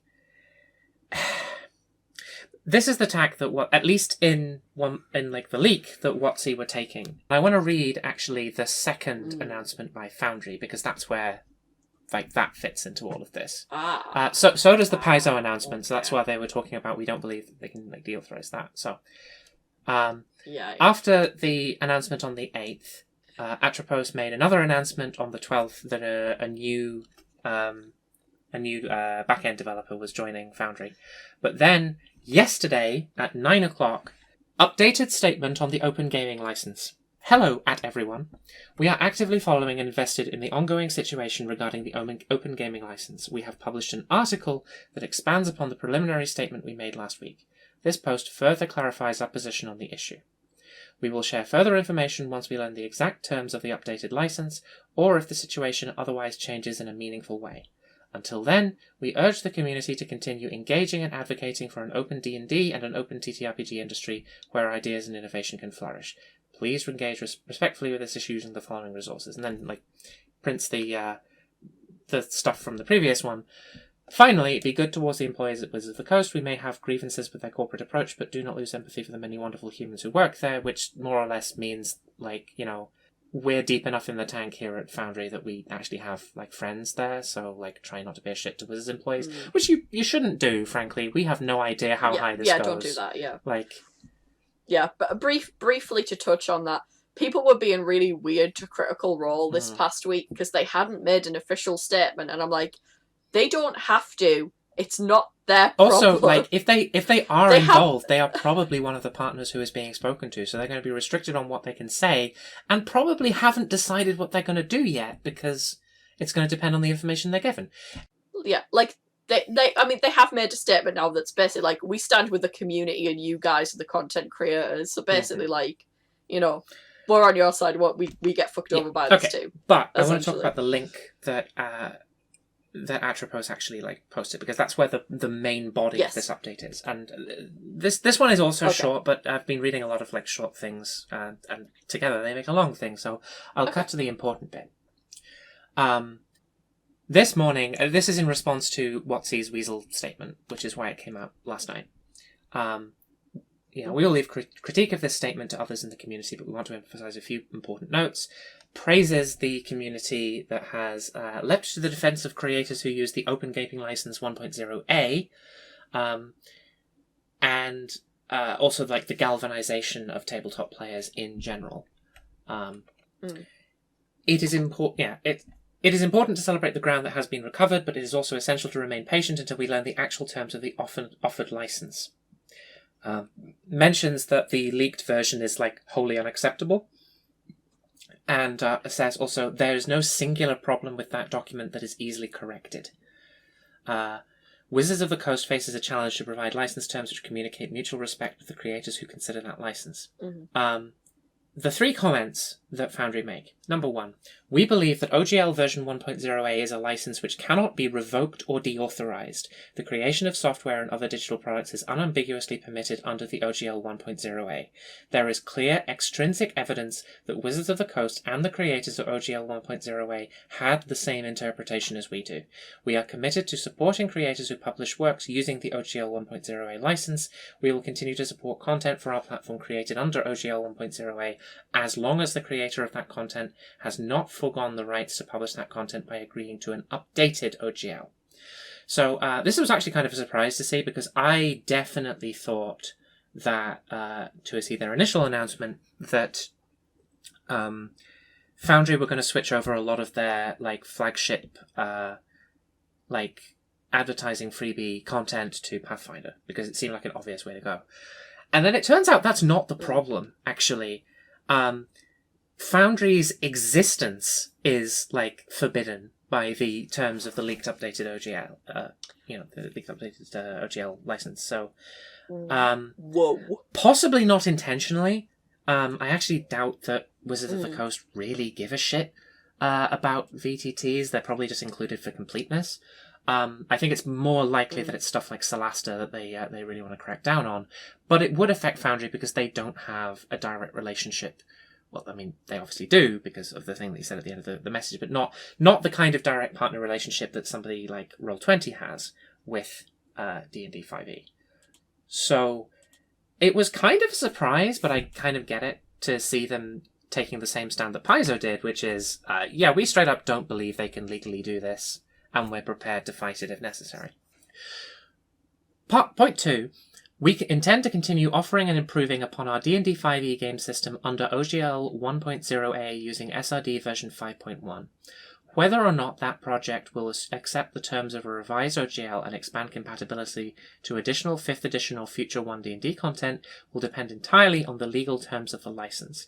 If we choose not to accept the updated OGL, we may support third-party creations that use it as long as there is legal authorization for us to do so. And so, I mean, that says basically that they're going to continue making 5e content. It presumably will not be updated to use like 1D&D trends or SRD or stuff, depending on what the version of the like new OGL ends up looking like. But this is kind of looking like there's going to be like another schism, the same as there was like back in 2008, because Cobalt Press are probably going to end up like doing that sort of thing as well. And number 3, and this is important because this like kind of dovetails into what I wanted to talk about with regard to the authorization thing. This situation has irreparably damaged the trust that creators placed in Wizards of the Coast as the custodian of an open license used by countless companies and creators across an entire industry. Efforts are underway to author and establish an open, perpetual, and irrevocable open RPG creative license, ORC, and that entire previous sentence is a hyperlink to Paizo's post, under the stewardship of a neutral and non-profit organization. We support this initiative. We'll be providing direct feedback to the team working on it, and we are excited that many of our partners have also committed to participate. We hope that creators throughout the industry use this opportunity to reconsider the licensing frameworks used for their content, regardless of whether that solution is the ORC or a bespoke license suitable for that work. Thank you for all your messages of support. Many of you have shared that the Foundry Virtual Tabletop software is more important to you than the game system that you play on it. That is incredibly humbling and gratifying for our team to hear. We're eager to put this situation behind us to the extent possible and return our full focus towards creating the best system-agnostic virtual tabletop we could possibly make. So here's the thing about point 3, right? Because I think that Atropos has actually hit on something very important here. It's possible that a court will side with Hasbro WotC and say, yeah, no, they put that language in there the first time, knowing that they might have to do this at some point, and they no longer authorize those versions of the OGL, which could mean any number of things. I would imagine that even if that happens, the most likely thing would just be you can't make any more stuff with those because they were done in good faith at the time, but now it's gone. That makes basically any future release of the OGL by WotC fundamentally worthless, because Atropos and the Foundry team are right. If Wizards go to court with Paizo or Cobalt Press or Foundry or whoever the fuck, and it gets proven that they're correct and that they totally put in that secret backdoor and they're able to deauthorize the previous OGLs because they want to update them, that makes any future OGL from them worthless because it proves that they can't be trusted with this kind of... the whole point of the OGL is that you don't do this. That's why it has value as a license in the first place. If people, don't trust in it, they'll just do what Olivia Hill said. They'll just use Creative Commons instead, right? The whole point of the OGL was that it was a promise by Wizards of the Coast and by Hasbro that they weren't interested in exercising the power that they might have over you, and that neither of you were going to find out until you took it to, costly legal action that probably would not get the just outcome because one of you has so much more power and money than the other, right? So the notion that, any new version of the OGL will definitionally have that kind of provision built into it, because why wouldn't you at this point? That notion is going to, poison the well of any new version of the OGL even if it was a new version that they have like edited to, you know, look good and make functional, unless it explicitly denies that, right? So, so I kind of feel like the thing about this is that this is one of the reasons why I think that the leak was genuine, because I think WotC have kind of fucked themselves already by doing this, even if they completely walk back the OGL itself, because they have shown that they believe that they can deauthorize previous versions of the OGL. And until either one of two things happens. Either WotC release a version of the OGL that is acceptable to the community and explicitly denies that it can be deauthorized, that it is a perpetual license, or this goes to court, probably because of Paizo or one of the other big like competitors, and a court actually says, no, you can't do that. Until either of those things happen, WotC have just sort of lost all of their trust, not only from the community, but probably from a lot of their like third-party partners, right? Like the notion that like for instance, Larian and Roll20 have presumably had to hammer out bespoke agreements now on how to use this material with them. That, I mean, they probably did before because they were working directly with Wizards, but now they know they're not covered by, or at least that Wizards believes that they're not covered by that license for any sort of like weird third order thing. That reduces trust. And it only gets worse the further down the tree you go, when you get down to Brandon and your sister on Itch.io, right? Nobody's going to ever believe this shit that Wizards put out again. Anyway, that's what I think they've hit on with point 3. That it has irreparably damaged the trust that creators placed in Wizards of the Coast as the custodian of an open license.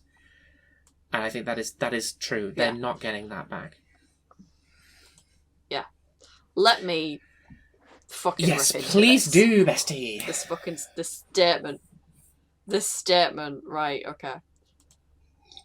So they go, when we initially, so you've got like this first paragraph about, you know, when we conceived of this, you know, it was about, you know, making sure that no one made harmful content with our game, and then the whole shit about NFTs, as if they literally didn't do that with Magic the Gathering. Like, sorry, they literally did. Like that, the Web3 blockchain games and NFTs thing is like, no, you definitely want to do that yourself. I mean, I can kind of see that maybe they just mean we don't want people stealing our content and making money off it in this specific predatory way. I'm not dying on a cross for third-party D&D NFTs, but also that's incredibly that's an incredibly Weasley thing to say. But actually, also that wouldn't fucking cover. The OGL wouldn't fucking cover NFTs anywhere, because that's their intellectual property. Right, so that is just a lie, right? And then they use but they start by using marginalized people, marginalized communities as a fucking shield, right? That is not cool, actually. You can't say, oh well, one of the sacrifices that you do make when you make an OGL is that someone's gonna make, here's how you do D&D, but everyone's a Nazi, right? And like that's fine. Like, you know, and that's something we gotta live with. But one, I've never seen that shit. No one fucking talks about that shit.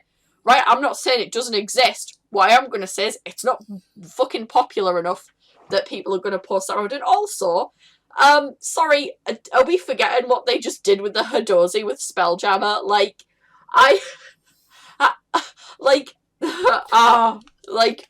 you can't just do that. You can't hide behind marginalized communities and claim that you're trying to protect us when you obviously fucking aren't. That's point number 1 that I want to get fucking angry with. I mean, here's the thing, WotC, right? If somebody makes OGL D&D content included in hateful and discriminatory products, alright? There are a number of things that you can already do without updating the OGL. You can not allow such products to be hosted on DM's Guild, which is very easy because that is a walled garden that you control. Yep. You can publicly disavow the product if you want on one of your various means of communicating to your customer base. I would maybe not recommend the blog on D&D Beyond unless you're like all in on making that your new vector. But whatever, you do it somewhere if you're that worried about it. You can also just not engage with the person making that product and tell people who come to you complaining about it. If you're worried about like fucking like somebody's mom from like Tennessee or whatever being like, oh, are you sanctioning this? You explain the concept of the OGL and say people can use our rule set to do more or less whatever they like, except for the things included in this license, and the license is perpetual. So there's going to be some stuff like this. It is your responsibility to actually check. They're not allowed to like impersonate an official D&D product, but they are allowed to say they're compatible. Yeah. And like that was true with the old OGL. You can just do that. Beth is right. This is the kind of sacrifice that you make when you make a license like this. And in fairness, a lot of indie like tabletop creators and like code writers, like programmers, etc., writing licenses have tried to like find ways to work around this issue specifically, because it's unpleasant to know that your work is being used in that sort of thing. But there is a point at which the level of separation that you have from anybody who uses your license, like open licensed work, in their own creations, like I can kind of see from how much you want to monetize everything that an OGL user does that you can't really conceive of a way in which that separation could be a positive, but it is, because it means you don't have to fucking take responsibility for like somebody making D&D but everyone's a Nazi. Yeah, like this is the thing. As a writer who maybe one day may publish a book, to an extent, I understand that while I wouldn't want Nazis or people who speak hateful things to be included in the community, bigots are people too, and they have varied interests, like us all. Guess, I can't believe I've just said that.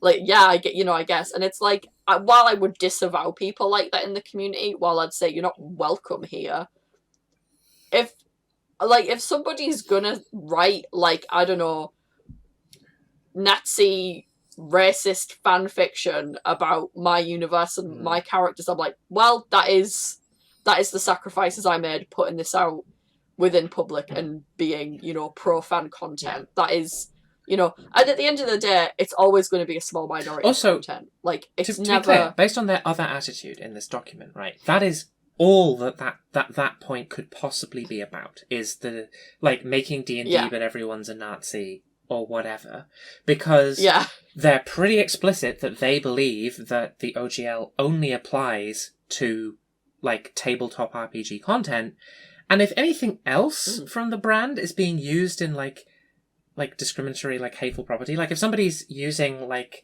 the art of one of the D&D artists that appeared in the book, like, you own the copyright to that shit. You can just attack them by that vector.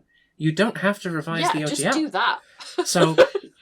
So this can only be, if it's about anything at all, instead of just, as you say, making a smokescreen and using marginalised people as a shield, it can only be about supplements that, like, are, D&D but everyone's a Nazi. Or whatever, right? Yeah. And it is just using marginalised people as a shield, because I don't believe any of that content is being made, because I think as soon as anyone caught wind of that shit being made, people would be like, how dare you make this? Downvote, downvote, downvote, banned from community. Yeah. Do you know what I mean?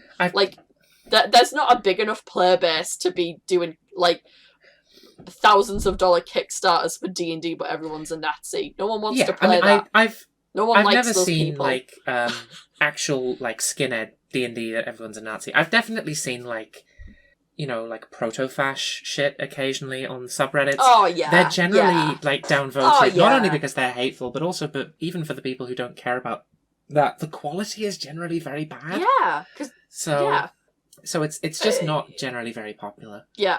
And I've never seen any of this shit. I'm sure it exists, unfortunately, but I've never seen any of this shit. Probably because people have the good fucking sense to not boost it and splatter it all over everywhere. I don't know. Anyway, and third, we wanted to ensure the OGL is for the content creator, the homebrewer, and the inspiring designer, our players, and the community, not major corporations to use for their own commercial and promotional use. That's taking aim at Paizo specifically, and possibly also at Tactical Adventures. Maybe at Onyx Path and Chaosium, but like against people who they consider like. But like, are you sure about that? I'm just like, are you sure about that? Like. Is it though? Do you know what I mean? Like, it's obviously not, right? Because it's like, let's be honest. Aside from like Paizo and Kobold Press and maybe Critical Role's Darrington Press, right? Aside from like the big players out there, it's like most of these people, they're indie content creators at the end of the day. Like they're starting Kickstarters and stuff like that. In fact, Kobold Press does a lot of Kickstarters. I can't imagine Kobold Press is making millions and millions, right? And then we move. So the driving goals with these two to be good stewards of the game. What the fuck does that even mean? And for the OGL, what the fuck are you on about? Also, right? you failed by any like by any interpretation where that means anything at all. You did a bad job. You did a bad job. Fuck you. The OGL exists for them to benefit the fans. Yeah, it does. Yeah, but also, like, the OGL exists for the benefit of the fans, not for anyone who might actually build, like, a proper business that could compete with us. Only the people whose work we can, like, exploit and take advantage of, that we, like, have that kind of power relationship with, where we can rug pull the OGL from them if need be. Now, fuck off. I hear this is where they're going to. This is our early draft, and I'm like... The thing about them talking about it being an early draft, and I'm not going to get into fucking, like, them every time they talk about this. If this was an early draft, why does the head of games at Kickstarter know about this? And why did he negotiate for a low royalty rate if this wasn't going to be the final draft? Well, I mean, there's two potential answers there, Beth. Either the monetization, royalty rate, etc. thing was something that was locked in very early and expected not to change throughout like various drafts of the document, which is bad. Mm-hmm. Or WotC Hasbro are lying through their teeth, which is also bad. Yeah. So our drafts included royalty language designed to apply to large corporations attempting to use OGL content. And I'm like, I don't necessarily know if 750k is a large company. Yeah. Right? I think that's like, especially because it wasn't profit. If it was profit, okay, I get paying some royalties on that. Maybe like 5-10%. But it's not. It's just revenue. So essentially you could say, oh yeah, well we printed, this like campaign supplement we did. But we didn't make any profit on it, but it did cost like 750 to produce. And WotC like, actually you're in a deficit now. You didn't actually make any of your money back. Right? Because like I imagine getting like, cause in order to be competitive, and I'm not saying you need like full colour original artwork. I'm not saying you need beautiful hardback books in order for your product to have value. But I think if you want it to sell, it needs to be comparable to at least what WotC are putting out, right? And one thing I will say about WotC's books, they do look nice. Even if some of what is in them is utter fucking garbage. Yeah, but the home brewery exists now, so you can just like replicate like D&D's like formatting officially, which is... Also, like, I'm going to be real, this, like, the stuff about, like, royalties, that feels laser targeted at Tactical Adventures and Solasta. Like, it's so they're so fucking mad. And Kobold Press well, Kobold Press as well, but, like, I kind of feel like they are so fucking frightened about Solasta. And, again, to be clear, I don't think that Tactical Adventures have actually made that much money off Solasta.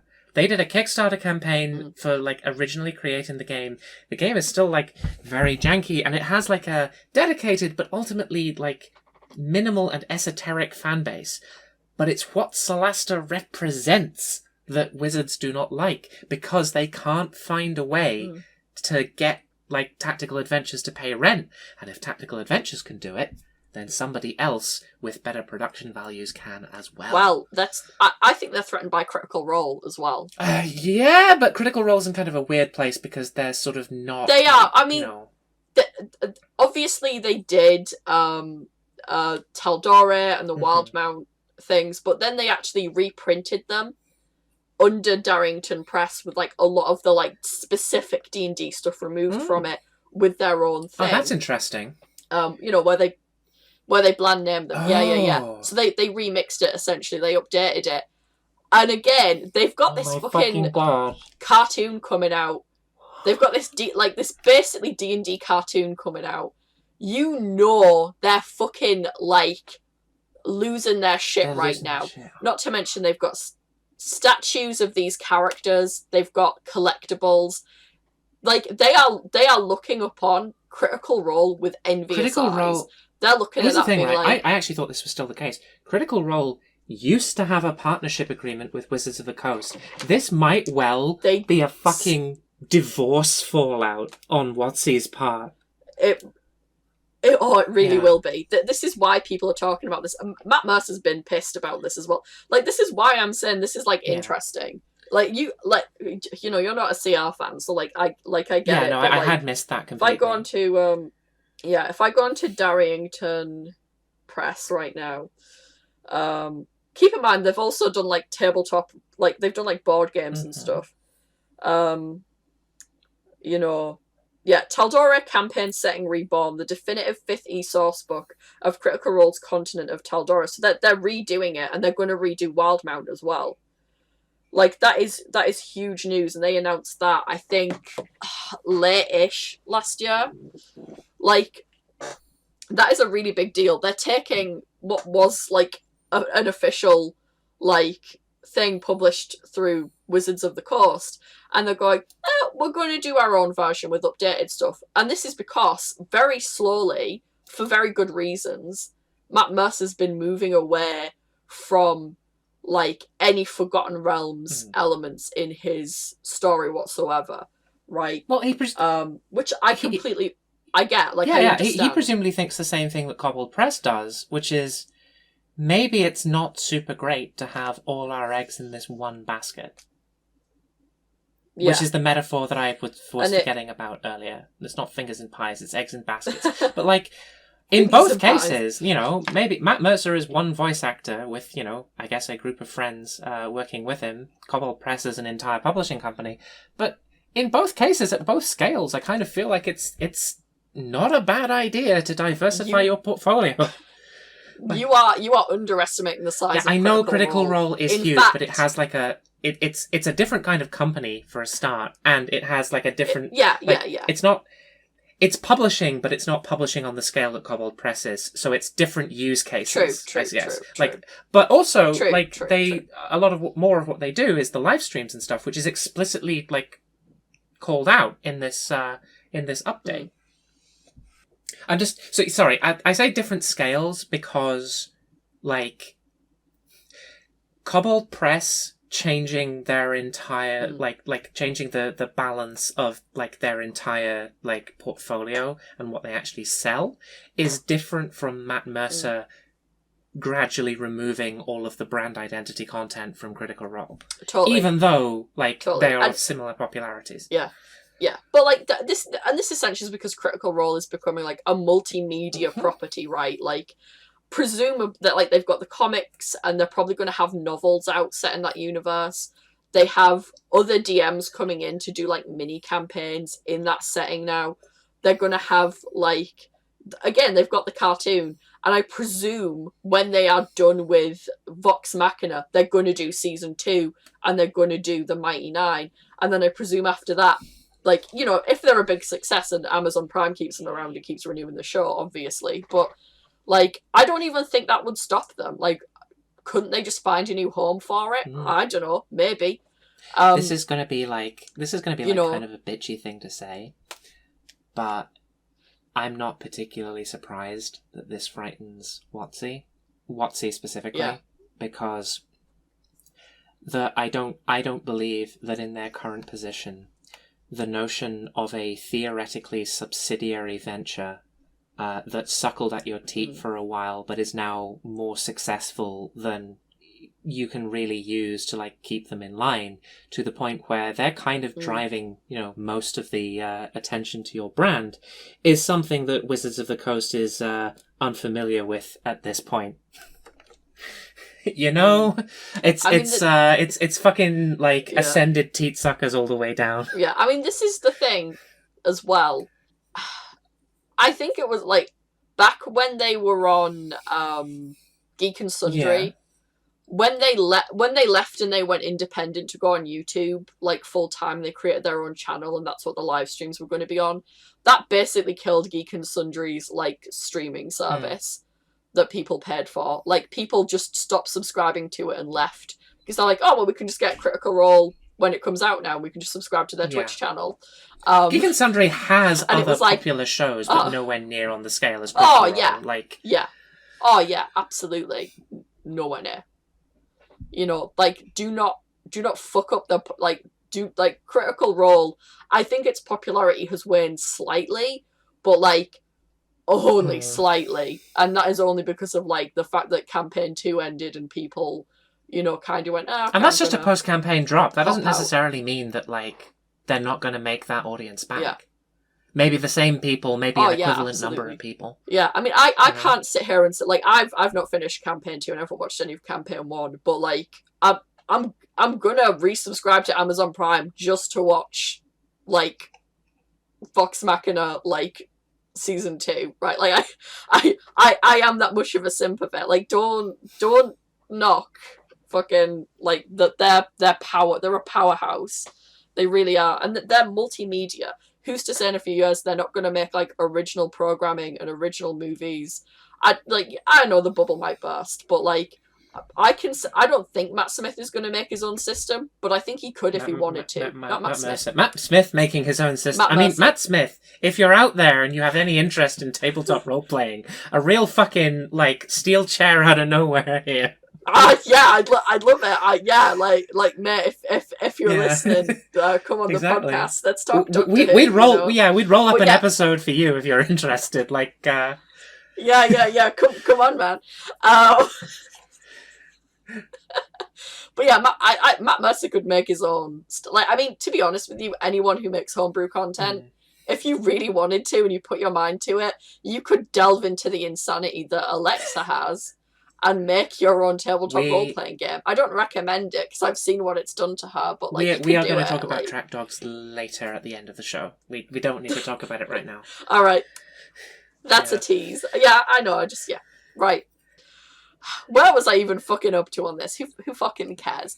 Anyway, and then they make their shitty however, it's clear from the reaction that we rolled a 1. Fuck off. Actually shut the fuck up. Oh my god. Actually shut the fuck up. I fucking hate you, right? Fuck off. Stop it. Also, this might be I think they just put that in to be cute because they're fucking insufferable. But it also has this weird implication that, we did a perfectly fine thing, but we did it in such an inexpert way and with so much bad luck that it turned out really bad for us. And it's no, you did a really shitty thing actually that you need to take responsibility for. This isn't in your campaign where you fumble the bag and you lose the treasure as a rogue and you're oh no. This isn't the rogue fucking up a trap and they get fucking shot with an arrow, right? That shit just goes wrong. That rogue was trying to do the right thing, right? This is a rogue murdering a child in cold blood, and the paladin going, "What the fuck have you fucking done?" And the paladin be I have to take you in to the police. You've killed an innocent child in cold blood. And the rogue going, "Oh no, I was just being goofy. I wasn't doing anything bad." And it's no, actually. And everyone on the table is just looking at the rogue play you're a fucking arsehole. You killed the child NPC in cold blood. That's bad. And that player's I'm feeling very attacked right now. And everyone's good, yes, take accountability, Fuck off. Right. It's just, and that's the next OGL will allow provisions to allow us to cultivate the inclusive environment. What does that mean? WotC? I mean, How many black people work for you, Wizards of the Coast? For balance, I generally speaking, my view on the Paizo WotC split is that Paizo are the much better company with the much worse product. But that only applies to Paizo's customer-facing treatment of the material. They have also been very shitty about treatment of their employees, which is not relevant to this necessarily, but That's true, yeah. I'm sure that given that we have praised Paizo earlier in the podcast, if we mention that WotC have really not been fucking great with regard to minorities who work for them, that somebody would bring that up about Paizo, specifically their union busting activity. True. No, I'm aware of that. Fuck them. But yeah, it's apples to apples here. Yeah. I just then they specify that, hey, it was only meant for tabletop RPGs. We got it the first time. We get what you're trying to do. We know that you're afraid of Matt Mercer's multimedia empire and what Solasta might imply, right? Yeah. I like how they say act, and I'm like, no, you need to specify. You can't just say etc. Because you've included educational and charitable campaigns, live streams, cosplay. Firstly, I didn't think cosplay was on the fucking table as an option what here. The fuck? What the fuck? What the fuck? Why just mention that?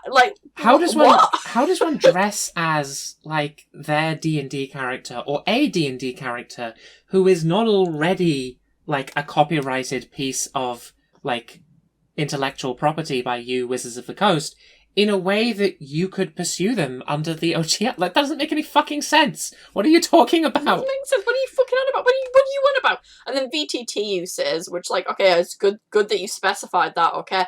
And then they go, etc. No, I don't think this is a such as situation. I think maybe you need a list, right? Yeah, exactly. Because it's on the one hand, it's well, they could have an actual list or specific criteria that allow us to establish the list ourselves in the document itself. But they openly say they're not going to release the document for some time. And in the meantime, everybody who's not on that list but might theoretically be affected is just going to be shitting themselves. So, no, I think given the scale of your fuck-up, you do actually have to be specific here. And then they clarify content already released under 1.8 will also remain sure, affected. Whatever, fine. But that isn't what they implied earlier. Also, if this is an official statement, can this be used for them to double back on deauthorizing the deauthorization? I don't know. It's content already released under 1.0a will also remain unaffected. Cool. That means that they're not going to come after you for anything that you posted before the day of the leak, right? But it doesn't mean necessarily that if you want to release an update to something you've previously released, to fix it, if there's something wrong with it, do you have to change licenses then? What if you wanted to release material that was that you or somebody else had released before that was compatible with 1.0a, and that the two licenses were significantly enough incompatible in terms of what you wanted to do with them, that couldn't happen because you couldn't release your update, your expansion, your plugin, whatever, under 1.0a. Can you do that? What the fuck does this mean, Wizards? So, and it goes, what it will not contain is any royalty structure. Okay, we're getting rid of the royalty structure entirely. That's in the, I guess, in the big picture, that's probably good, but it's also okay, cowards. That's literally no one, that's literally them saying the no one liked that. Exactly, because you would, pop up and reloading the game. They're oh no, fuck. Because you were, nobody you were liked just that. talking, weren't you, about how, it's very obvious that the royalty structure thing had to have been in what was intended to be a version of this document that either would be released itself or would inform a final draft that would be released. So cutting the royalty structure, there's no version of this document that they could have rolled back to that did not have the royalty structure and was still recognizable as what we saw. So that is definitely a coward Yeah. move where they're just like, oh shit, we can't. Oh do that, shit! Yeah, actually. let's not do that. That thought never crossed our minds. I mean, if we can hold, you know what? If we can hold them to this statement, yeah, exactly. Right. I'm gonna make a point at the end of this. It's important to remember, and this might know. be the point that you were going to make at the end. This update is not a license document. It is not any kind of contract or contract-like document. It is not a legal declaration of any type. Like, you have only the already very damaged trust in Wizards of the Coast that they mean what they say, and that's it. They can change their mind on this shit and still have meant it in the moment. Absolutely. Like, it's nothing. And then, the last couple of paragraphs, they're like, hey, this was always the plan. We just wanted feedback. And it's like, fuck off. No, you didn't. You didn't want anyone to know about this until it dropped. Right? You wanted to take Paizo and Matt Mercer and Tactical Adventures by surprise. So, definitionally, because they tend to have more insider access than the rest of us peons, that also meant that you had to keep the community in the dark. Yeah. Fuck off. And, it's basically, I agree with everything you said there about those last two paragraphs. I'm like, yeah, pretty much, this got leaked and you are pissed. Right, you are pissed. I hope to God the person who leaked it is okay and they haven't found out who it is. I hope they never will. If you are... I hope they never will. I hope that person always works there. Barring that, I hope that if they do find out, it is also leaked who it was, because then I hope that, Paizo or Chaosium or Onyx Path give them a job. Actually, I kind of hope Onyx Path don't give them a job, come to think of it, knowing what we know about White Wolf and Onyx Path, but... Look, they have transferable skills and they'll be looking for a job, Absolutely. We'll have to see. Yeah. What I will say at the end of this is, don't, even if you're you're hearing this statement, you're reading this statement, and it's assailing some of your concerns. Assuaging. Do not let it do assuaging. that. Assailing. I mean, assailing your concerns is, I think, more what it's doing, frankly. I'm sailing away. No, it means attacking. But if you're reading this, right? If you're reading this and it's maybe it's calming you down, maybe you're getting a bit more of a reason. But no, don't get mad again. Actually, get angry reading this, because you can't fucking trust them. No, you can't. This is the big takeaway. Remember point 3 of what Foundry said. Even if they walk all of this back right now, you know what they tried to do. You know what they believed they could swing. You can't trust them. You can't trust them. Do not let them forget about this anytime soon. Okay. Do not let them, make you forget. Actually, come to think of it, there is one way that they can regain our trust. I've just thought. And it's what I described before. They release a new version of the OGL that is acceptable to the community and contains language that explicitly and clearly states that as a document, that version of the OGL cannot be rescinded by Wizards of the Coast. Right? That is their only option right now. It is the nuclear button. But I think it's what they gotta fucking do if they ever want to walk this back. I think it is, yeah. Yeah.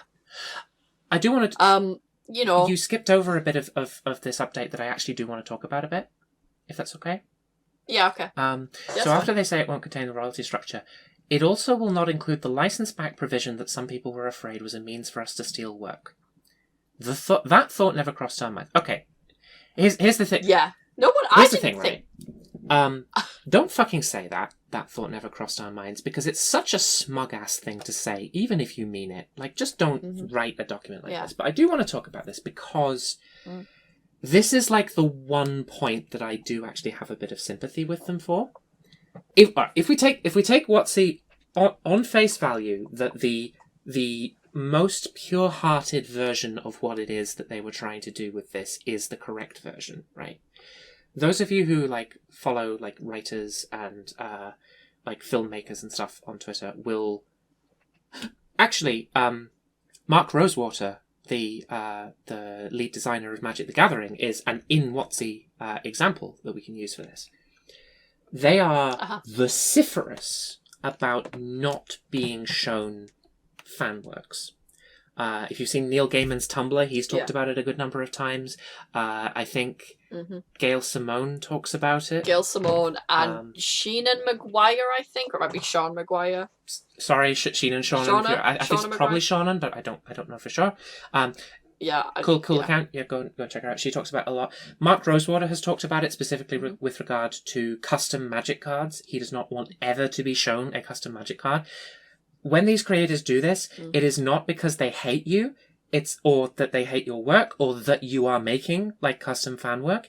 It is because they are put in a legally dicey position if you can prove that they were shown your fan work and they later in their ongoing work produce something that is of some kind of like similarity to it. So I sympathise with WotC that is a problem that they have to find some way of addressing. And a number of the people who were like worried about this were even like mentioning that they were like, well, I get what this is generally used for. I just think it's too broad or like too ambiguous, right? But like that's a hard one because there's actually, I don't think that many ways of writing a clause like that without doing something kind of dodgy legally. But the thing about the OGL is that as a license, you can commit to not doing stuff like this. You can carve out the specific behaviors that fans might be worried about and say in the license document itself that that is not what you will do. Right? In fact, because of the Olivia Hill tweet, like we were talking about people using Creative Commons, that's basically what the OGL is to begin with, right? It's not really anything more powerful than that.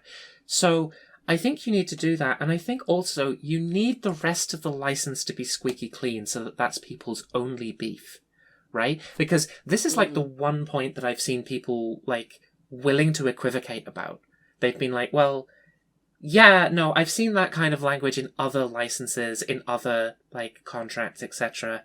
It's unfortunate that it kind of has to be that broad in order to, like, cover all its bases. You just need some degree of trust in the company that they won't try and take ownership of your material. It would be really bad if Wizards of the Coast suddenly had a huge deficit of that particular kind of trust. Yeah. Good thing that's not happening right now. It really is just boiling down to that, right? And I don't know if there's much more that I really want to say about this particular topic. What I will say is, I think it's okay if you're like still like, I still want to play D&D. Like, I think that's okay. Like, you know, I don't think, you know, a Hasbro executive's gonna bust down your house for playing like your homebrew D&D game, right? Also, it's a pain in the ass to change systems mid-game. Don't do it. This is true. But, you know, however, maybe in the future. Yeah, maybe in the future. Speaking of that transition, part 3. We've already gone on quite long. I think, like, with noise reduction, we'll probably, like, cut down a little bit, but this is probably still going to be quite a long episode. But I do want to do part 3, which I had planned and I had told you about, which is, okay, so you're at a juncture point in your, like, you know, between campaigns with your playgroup or whatever, or you want to, like, get into tabletop RPGs, but you, like, for whatever reason, D&D and Wizards of the Coast leave a bad taste in your mouth. Okay. So what do you play instead? Now, I will say, I'm coming up to a point where I'm creating a new setting, and I've actually been thinking of using Pathfinder anyway. Maybe that's controversial. I know you don't like Pathfinder very much. Well, I don't like Pathfinder, but I'm conscious that, like, I feel like we would be doing a disservice to anybody who like listens to this podcast if we just recommended games it's that we like, personally honestly, enjoy. From what I played of Pathfinder, I did enjoy it.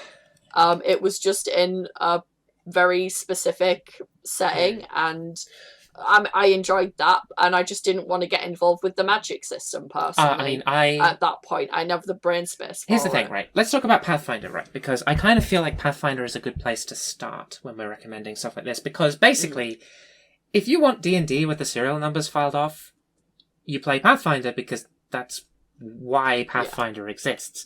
Specifically, Pathfinder First Edition is 3.5, like the fan continuation. So if you're familiar with 3.5, you will probably get on very well with Pathfinder. If you're familiar with 5th edition, Pathfinder might seem a bit crunchy for you. When we played in the game that Beth is alluding to, I played a barbarian because Pathfinder 1st edition has 3 separate types of armor class, a fault that 3.5 I believe also shared, and the barbarian has abilities that allow you to ignore 2 of them.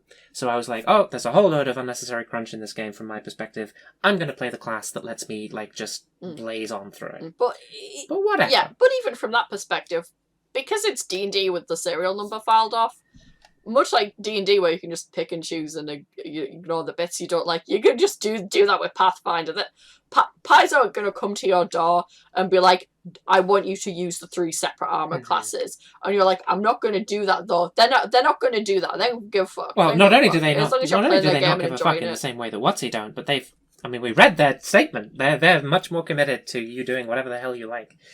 I've never played Starfinder or Pathfinder 2e. My boyfriend swears by Pathfinder 2e. And if you're into that kind of crunch game, I would take his word as like pretty reliable. So have a go with it.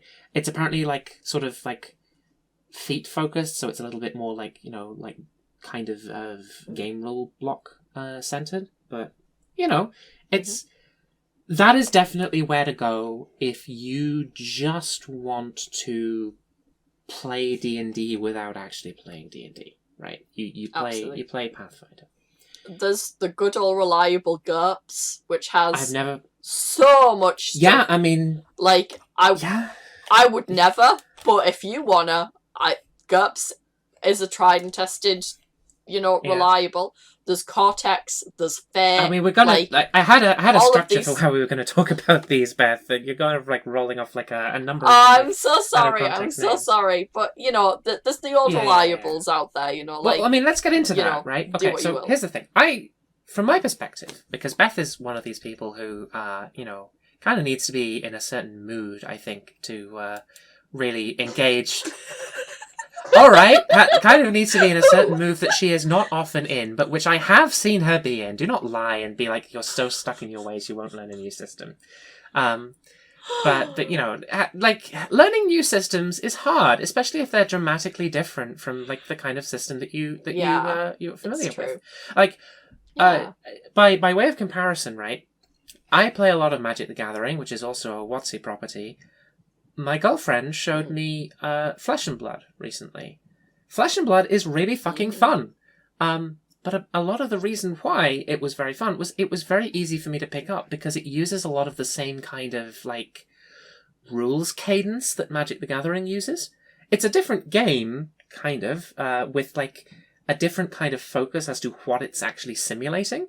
But a lot of the like the way of the language on the cards, for instance, flows very naturally for somebody who's used to the sort of like very specific legalistic language that that Magic the Gathering uses, in a way that I think would like be completely useless to me as a skill for learning to play like Yu-Gi-Oh, right? So there's a degree to which, if a system is very different from what you've learned before, it can be difficult to learn it, and learning systems for fun is not everybody's cup of tea. Some people just want to have like I just want to play tabletop, man, and like D&D was the easiest to learn like one time. Okay, sure, whatever. We have a couple of options for you. I would say, based on what I enjoy and what, to the best of my knowledge, Beth has also enjoyed in the past, I would say maybe you want to look into Powered by the Apocalypse. Oh, I love that system so much. Well, here's the thing. PBTA is not a system. It is a relationship between a group of systems. In 2010, Vincent and Megui Baker released Apocalypse World.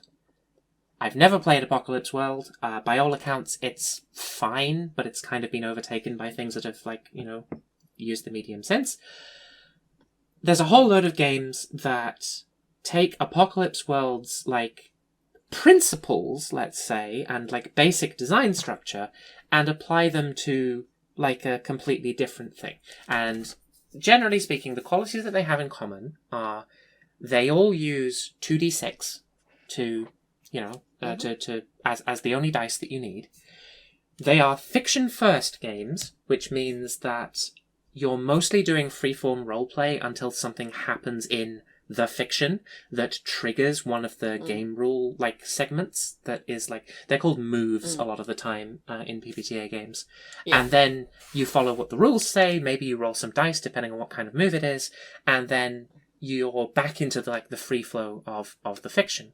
And that is kind of different from the way that stuff like D&D works, where, generally speaking, if you want to permit something to happen in D&D, you have to either write some rules for it or come up with a GM fiat for it, whereas it's kind of the other way around in PBTA games and other fiction-first systems, where you can do anything unless the rules forbid you from doing it, or the context of the fiction that you're playing in forbids you from doing it. Like, for instance, if you're playing, like, real people in the real world, then you don't have magic powers unless the rules explicitly say that you do. But you can do anything a human being can do that makes sense, unless the rules say that you can't. I think definitely there's, like, we can definitely talk about my very much fiction-first approach to playing Dungeons and Dragons generally in a campaign setting. Like, absolutely, that's, like, a valid way to play D&D.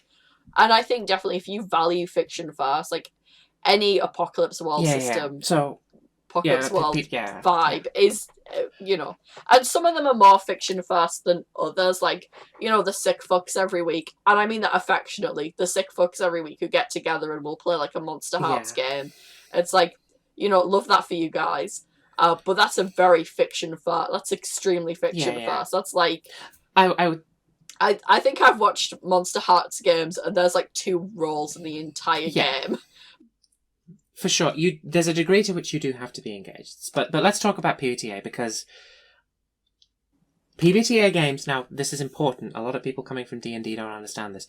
PBTA games are very, very genre-focused, so if you want to play a game that you learn in a different genre, it is better to transition to a different PBTA game. Yes, it will have different rules, but they will generally follow the, like, format that you are already familiar with.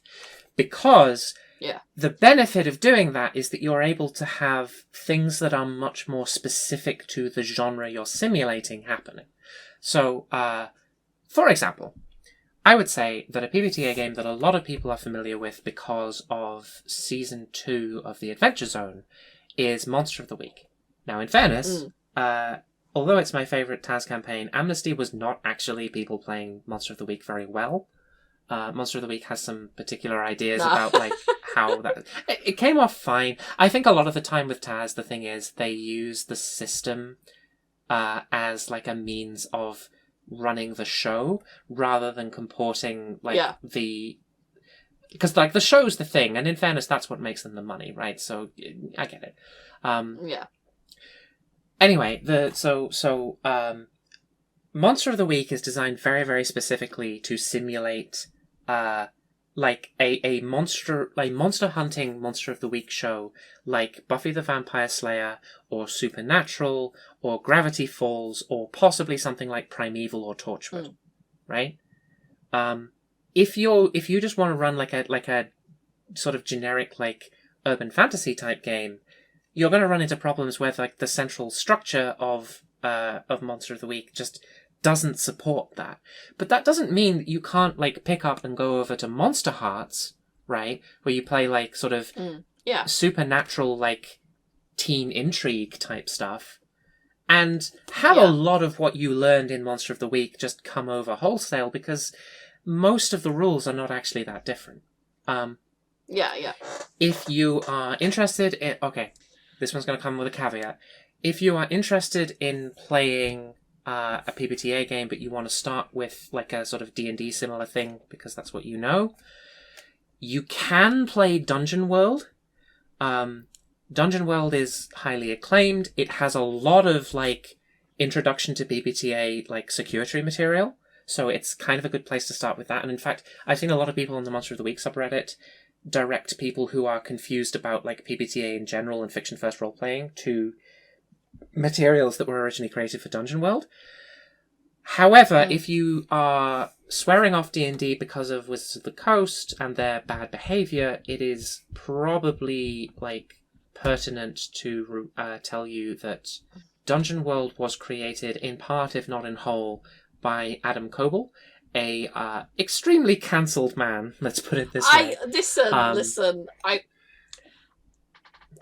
Adam Koebel did a thing that, if he was playing normally around a table, would probably lose him a friend, right? Yes, but he did it. But that would probably be it, and he would take it as a teachable moment. However, he did it in front of like thousands of people on a live stream. He did it in front of thousands of people on a live stream, and he also did it in a way that violated the principles that he had made a career off teaching to other people. Yes, exactly. Essentially, I'll just say what it was, because he violated like the consent of another player. Essentially, he did that thing you're not supposed to when you do your session 0 and you do all your triggers and stuff like that. He barreled right ahead pretty knowingly, quite honestly, and didn't really give that person any time to like out or anything like that in a very public way. Which is like he didn't do anything like physical or like properly visceral to any real people, but what he did do was violate the trust of one of his players in front of an audience in exactly the way that he had spent quite a lot of his like career up until that point telling people not to do. Like, he was a champion advocate of like RPG safety tools and stuff like that. So if the thing that you don't like about Wizards, like antics with the OGL is that they have destroyed any kind of trust that can be had in them, maybe you want to give Dungeon World a miss, Yeah. But at the same time, I find it hard to judge him for that, even though he did it in front of like thousands of people. I find it hard to judge him for that because like I've fucked up as a DM. I've flouted safety tools before. I've always said sorry, and I've learnt it as a teachable moment. Yeah. But I mean, like, I would say actually, I fucked up. I only read her account of it after the event. I would say you have fucked up in the same way that Koebel has, but you have never fucked up to the degree that he did. Okay. Yeah. But it's like, yeah. Safety tools are important. Try and be mindful of them. Try and be a good person, and try and own up to your mistakes when you make them. It's actually probably like better that we told them what he did so that they can make their own judgment, because it really is a make your own judgment thing. There's also the degree to which as really an indie creator, but even buying Dungeon World, which you don't necessarily have to do, is like engaging in a much less connected relationship with Adam Koebel specifically than buying and using D&D content is with Wizards of the Coast, just because of the scales involved. But it's it's it's a messy situation, but it's now we know that. Yeah, it's Dungeon World is it's like most PBTA games, it's genre themed. I think it's actually one of the weakest genre themes of PBTA games, and I think it kind of suffers for that. But its genre theme is sort of like trying to capture the vibe of playing D&D with your friends in the 90s or early 2000s. Where it mattered a lot more what the story that you were making together was, by virtue of what was emergently happening in the game, more so than drowning yourself in the crunch of what the game explicitly permits, which is why it's a PBTA game in the first place, even though that doesn't seem like a great home for a D&D like thing. So that's its premise. As far as PBTA games go, I would also say Monster of the Week is really good. We've played 2 Monster of the Week campaigns. At some point, I want to run a third with which I would like to run one. You did mention that at one point. So... the third that I want to run, if I do end up running it, you guys will hear about, because it's going to be a game of Bards. It'll be an actual play thing. Oh. I told you about this multiple times. What I want to do. But I can't. I have to be cagey about it because we're being recorded, and I don't want the audience to hear. But I'll tell you off the air if you forgot. I have no memory of it. I'll tell you that much. I'll tell you again. Yeah, Monster of the Week is great. If you're playing with younger players, Monster of the Week might actually require a bit of explanation because the kind of television that it simulates is not actually very common anymore. Ever since Lost and Game of Thrones kind of made prestige TV the new thing, episode of the week television has almost disappeared in basically every genre except detective shows. So I would say the most recent cultural touchstone for it is probably Gravity Falls. Also maybe, like, honestly, Inside Job, quite honestly. Although that can also be, like, Problem of the Week. Yeah. Although that's been cancelled now. I also think Winona Earp was technically Monster of the Week, although Winona Earp is not a very good show. It's not as good as its predecessor, Lost Girl, which really was a Monster of the Week show. But yeah, I mean, streaming has killed, like, weekly TV. It's like, you know... It's like literally, it might be the easiest way to explain it might be with detective shows, because they're the only kind of television that has, like, stayed trapped in the like, episode of the week format. Yeah. But no, it's a really good game. Masks... We should talk about Masks because, as far as I can tell, it's like the most popular PBTA game at the moment. Masks, for understandable reasons, superheroes are hot. Well, yeah, they are, and there aren't a lot of good like capes games, frankly, unless you want to play Marvel superheroes from like 30 years ago or whatever, or try and like Dennis, if you're listening, please let somebody do an editor pass on Legends. The game is, from as best I could understand it, really good, and it fills a niche in the superhero tabletop games like space that we desperately need a game in. But your current draft is unreadable, and like he knows. I've made this criticism to him personally on Reddit. Right, I really want Legends to be good because like he has a really good grasp of the genre that he's like writing about. And if it were just legible and included all of its rules itself, instead of trying to, like, you know, use another game as like a jumping off point, it would be like a really good addition to the space. Even if he wants to give it away for free, I think it would get like a lot of downloads, but I just can't recommend it currently. From what I've heard of it, as somebody who is extremely into superhero comics and superheroes in general, from what I've heard of it, it sounds like absolutely like top tier. Also for superheroes, I'd also recommend Mutants and Masterminds. That's probably what I'm going to do. Okay, but we'll that's not PBTA, so we'll talk about Mutants and Masterminds later. You probably want you probably want to like talk about it like a little bit more at length. No, not really. Alright, fair enough. The thing about Masks is it's a PBTA game about superheroes, but specifically about like embryonic superheroes, right? Like superheroes. Teen superheroes. Yeah, specifically teen superheroes. Teen superheroes. I think you can maybe play non-teen superheroes, but they still have to be like... It still has to be like a sort of like early Bildungsroman type of thing where like the superheroes are very newly superheroes and they're struggling with like growing up kind of problems.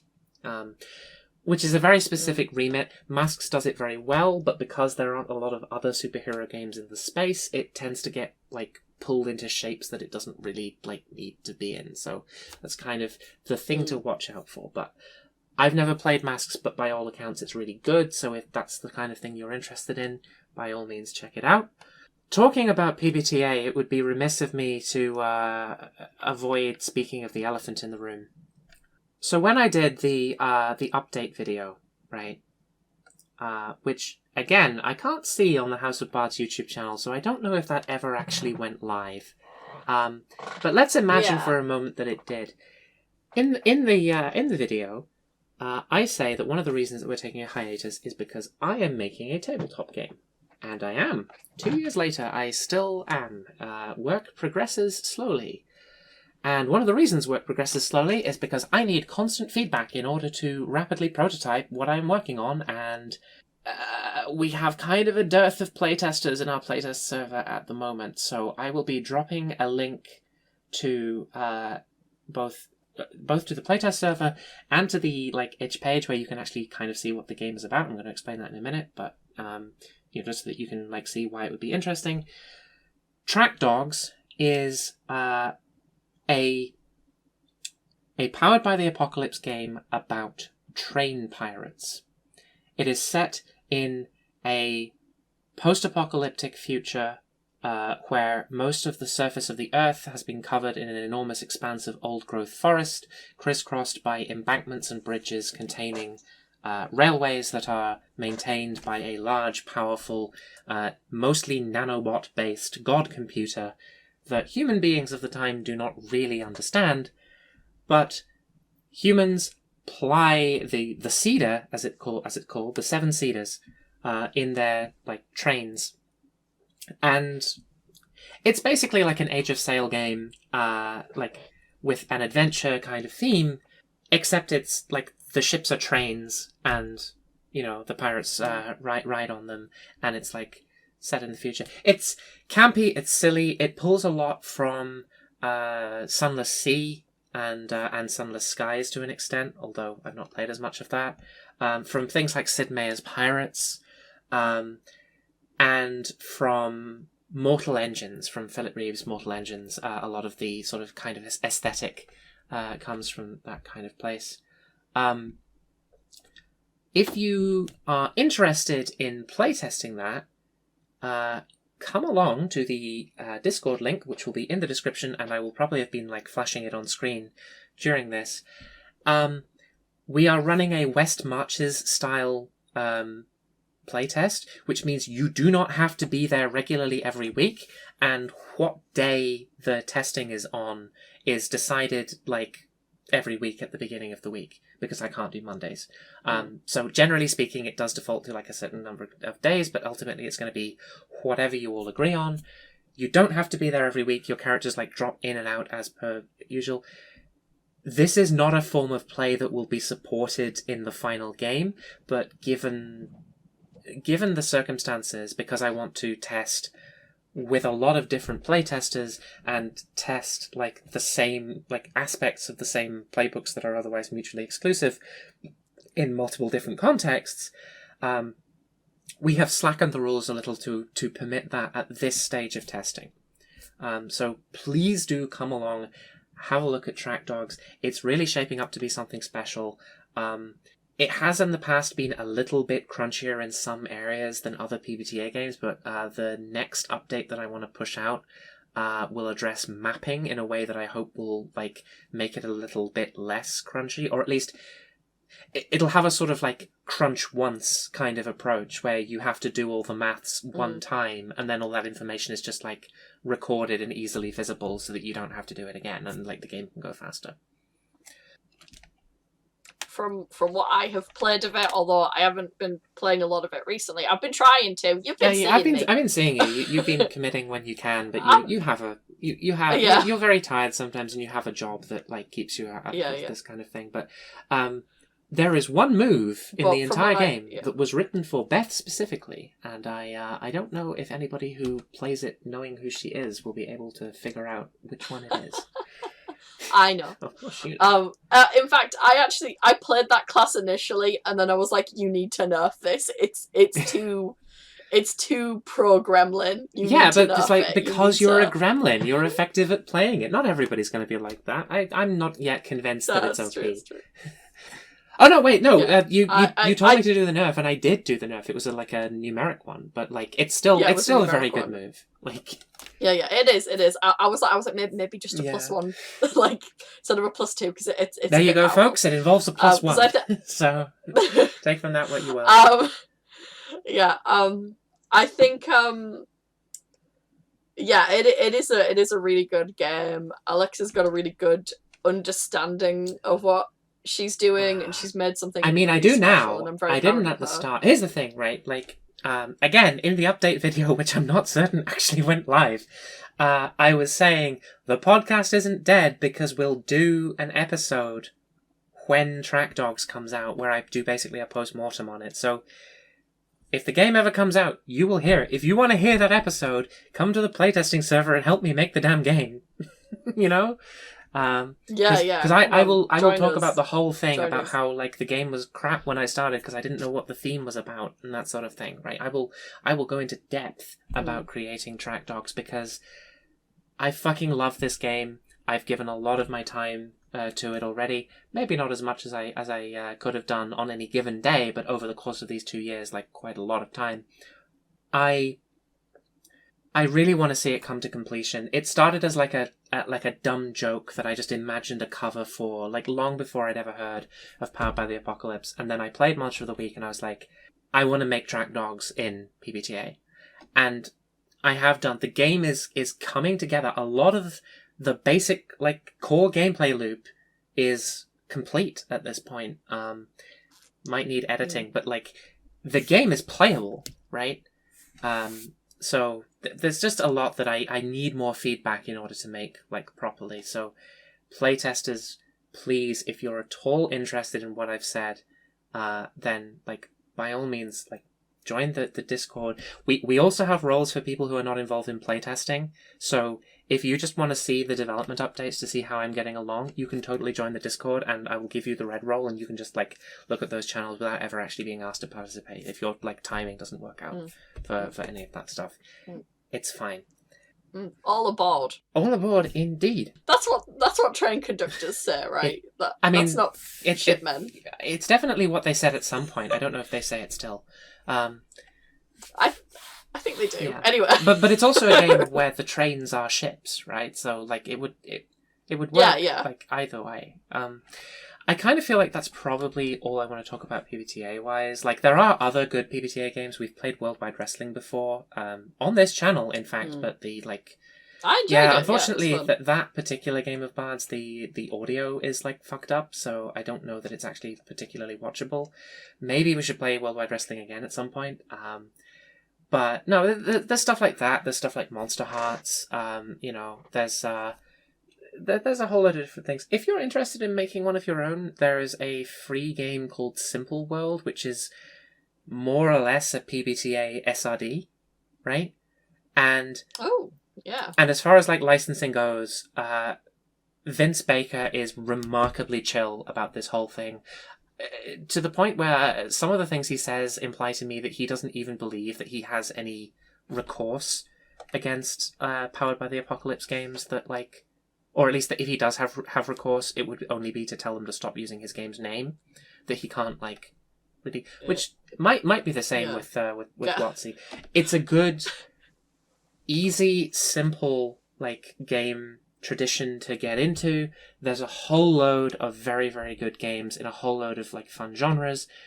Making your own is not trivial, but pretty easy to do, especially with the minimal number of mechanics that you have to interact with. They're good games, Bron. Yeah, they are. They are. I enjoy many of them, yeah. If you only want to learn one game, actually, though, and still have a wide variety of genres at your fingertips, your choices are more or less... Actually, I was going to say your choices are more or less... No, there's three things. There's three things your choices are more or less. And I need to find out what the first one is. Bear with me while I look something up. Because your three choices are, more or less, Fate, GURPS, or Genesis. Fate and Genesis both have proprietary dice, although Fate's dice, as long as you can like keep it right in your head, can be simulated with D6s. We have not played any of these games. We're supposed to start playing Fate, but like scheduling conflicts have meant that that's sort of not going to happen until at least next Thursday. I really hope that it does happen, because I'm very excited about the Fate campaign that we have. Like, it's so fucking stupid. Yeah. Like, it's so good. Yeah. It's so good. Basically, we basically just went, look, what shit are we interested in? Yeah, and just jammed it all together. And it was just like, what was it? Jammed it all together. What was the specific, like the thing that we came out with was like, Indiana Jones style adventure archaeologists coming to terms with their like nascent superpowers and defending their finds from Nazis who are allied with aliens in a way that at some point might involve a fight between a couple of mecha. And I was like, God, this is the most fucking gonzo shit. Like, what the hell? And then I was like, tonally, you could probably make this work if it was sort of like the midpoint between Indiana Jones, Wolfenstein, and Hellboy. So Right, it's all set at the same time. Yeah, more or less. Yeah, we're setting it at 1936 for like various historical reasons. It's gonna be a fun time, I think. I'm really excited. So, Fate Core. Fate was originally the system. I was like, oh, we should actually explain the system we're talking about. Fate was originally the system that the Dresden Files RPG ran on, which has been spun out to be like its own thing. Fate Core expects you to do a lot of the making the game yourself. There are more specific versions of Fate that you can buy if you're interested in like a specific kind of genre of like game that have more specific rules. But like a lot of the Fate Core rulebook is telling you how to set up your campaign and how to use its templates for rules for things like, you know, abilities and skills and whatever to construct character sheets such that you can play the game in a way that is thematically appropriate to like what you want. It's basically the opposite idea to PBTA, where instead of going hard into a genre, it still expects you to go hard into a genre. You just have to do that yourself. So it's very good for people who like to be creative in their games. GURPS and Genesis are sort of the same kind of thing. I think they're both a bit crunchier. Genesis in particular has a bunch of weird proprietary dice that you need, and I'm also not quite certain how you actually get the game or the dice. GURPS, however, is like enduringly available. I don't even know who makes GURPS. I could maybe look that up so that we're not like looking completely stupid. Oh, it's created by Steve Jackson Games. Well, Steve Jackson's sound, to the best of my knowledge, so, you know, that's reliable. I don't think even if Steve Jackson's not sound, even if he's, like, Me Too'd or cancelled or something, I don't think he's going to pull the same kind of stunt that Wizards of the Coast do, so you'll probably be safe with that. Again, never played GURPS personally, but that's something that you could look into. Something else that I would say is... I can't guarantee that this will happen, but I think it is worth taking a look at the Alien RPG. Specifically because it has been receiving a lot of praise recently since its release for having a very robust and enjoyable system. I think it is reasonably likely that something similar to the Dresden Files to Fate Core transition might happen for the Alien RPG. Nothing of the sort has happened yet, and the company making the game has not, said that they will do, but I kind of feel like they would be stupid not to at this point because of how much I'm hearing about the game. Because, at the moment, it's, Alien the movie, right? With the xenomorph, with the... Yeah. That's what the game is about. But it's a new system. It's not based on something else, and I really think that abstracting it out is something that the Alien RPG team at Free League Publishing, might be advised to do. Cool. There's Yes. mutants and masterminds is a thing. I haven't dug into that just yet, but I've heard good things from my cabal of trans women. Fair enough. And I mean, there's always the White Wolf games, if you want to play some urban fantasy that's a bit darker and stuff like that. There are. They're a shitty ass fucking company, but their products do slap.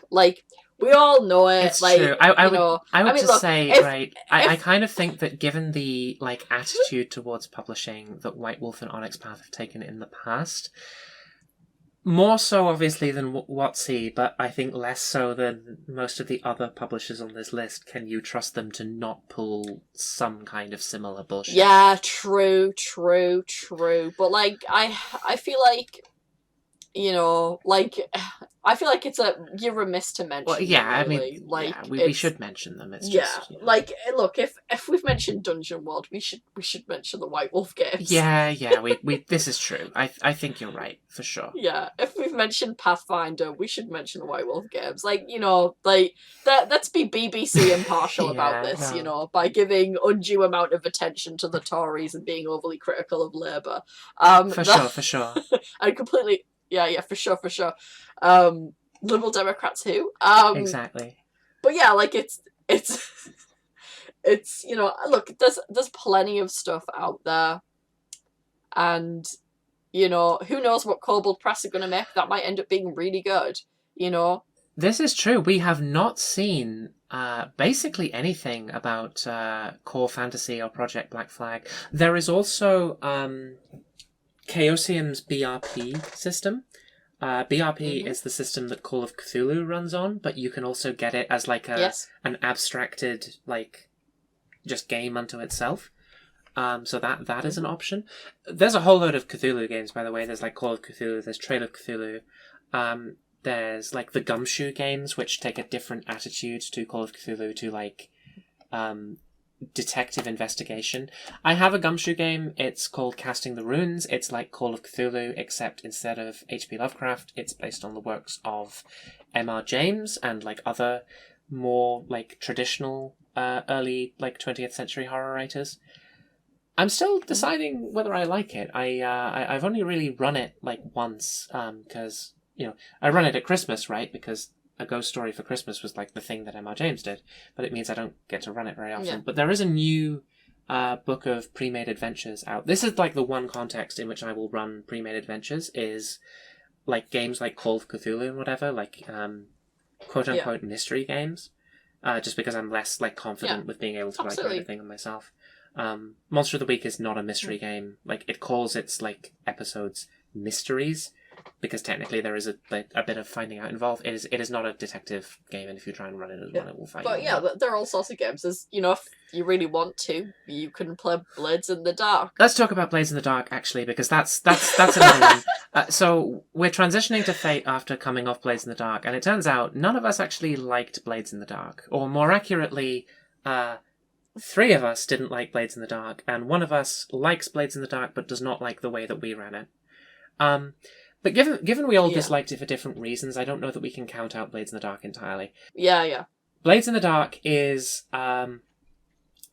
it's a game by John Harper. You might actually be familiar with it if you still listen to the Adventure Zone, because it's the current campaign is like based on Blades and uses Blades. Here's the thing about Blades in the Dark. Blades in the Dark is like the Pathfinder to like PBTA's 5e. It started as a PBTA game. It changed a lot more of the mechanics than like normal PBTA games do. It became its own context. But Blades in the Dark is, if you've ever played like Thief or Dishonored, the video games, it's like those in a setting that's a little bit more like Bloodborne, and with gameplay that plays out a bit more like Ocean's 11 or The Italian Job. It is technically a fiction-first game in that the gameplay loop will grind to a halt if you do not have a fiction, in a way that something like D&D might not if you were prepared to play it completely like a war game or a board game, right? But it is still way crunchier than your average PBTA game, and that was one of the things that we didn't like. It has a very, very strong set of genre presumptions that it will force you into mechanics about. And, I mean, we're making this sound bad. Obviously, if you're into the right combination of things, it's based. Obviously, I really love the concept at hand. What I would say is that if you're the kind of person who's listened to House of Bards before, or the kind of person who might have listened to House of Bards before if they had the opportunity, if you're like a creative, shared narrative, like full imagination kind of person, get rid of the official Blades in the Dark setting. The game implies that you have to use it. You don't. Look at the beginning of the book, find the specific things that John Harper mentions have to be in the game in order to make it work.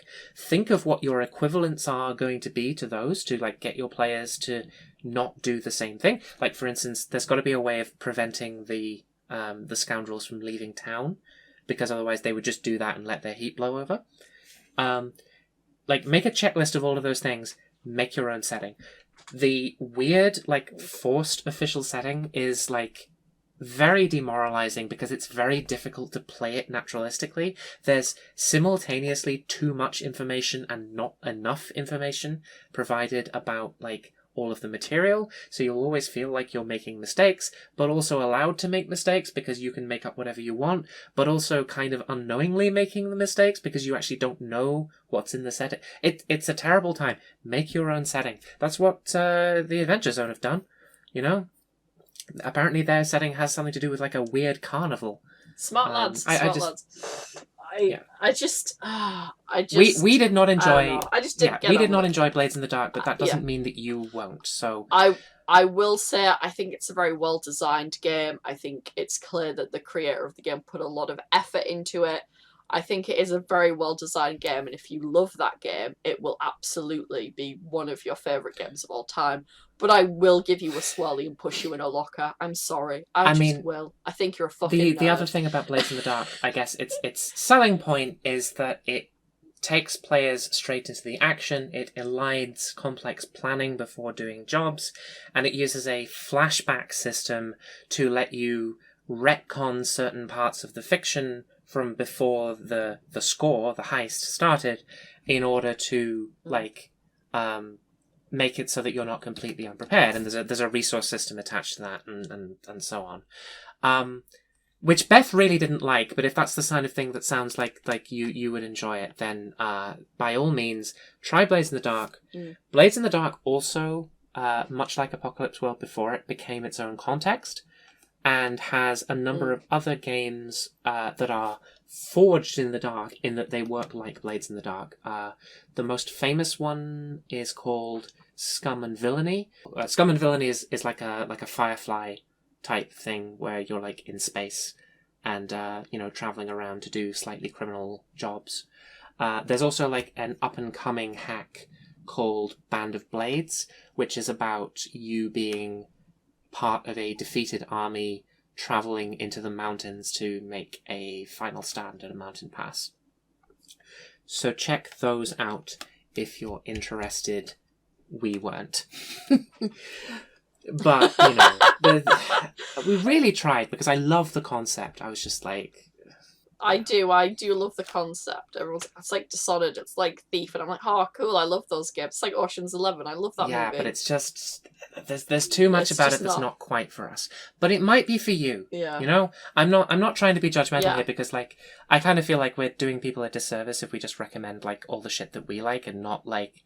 Oh, yeah, absolutely. Like, because what if they've just stayed with D&D before because they don't really like that kind of thing, you know? Speaking of space stuff, if you end up not liking Scum and Villainy, you might try Traveller. I think the best version is Mongoose Traveller, the one by Mongoose Publishing. But, like, there's also GURPS Traveller, so if you're already into GURPS, you can combine the two games. That's sort of about, like, classic, like, space opera type sci-fi things. It's a bit crunchy. It's not as crunchy as Pathfinder in my estimation, but it's pretty close. Actually, this is a relevant piece of criteria about the Mongoose edition specifically, and probably other versions of the game too. In my opinion, it doesn't one-shot well, so you probably have to, like, commit to a campaign, or at the very least to the notion that, like, you might not get a lot done in your, like, testing one-shot. Yeah. But, that's just a warning. I do think Traveller's a great game. The selling point people generally point out is you can die during character creation. And that sounds like a sort of, like, brutally hard Dark Souls get good thing. It's not.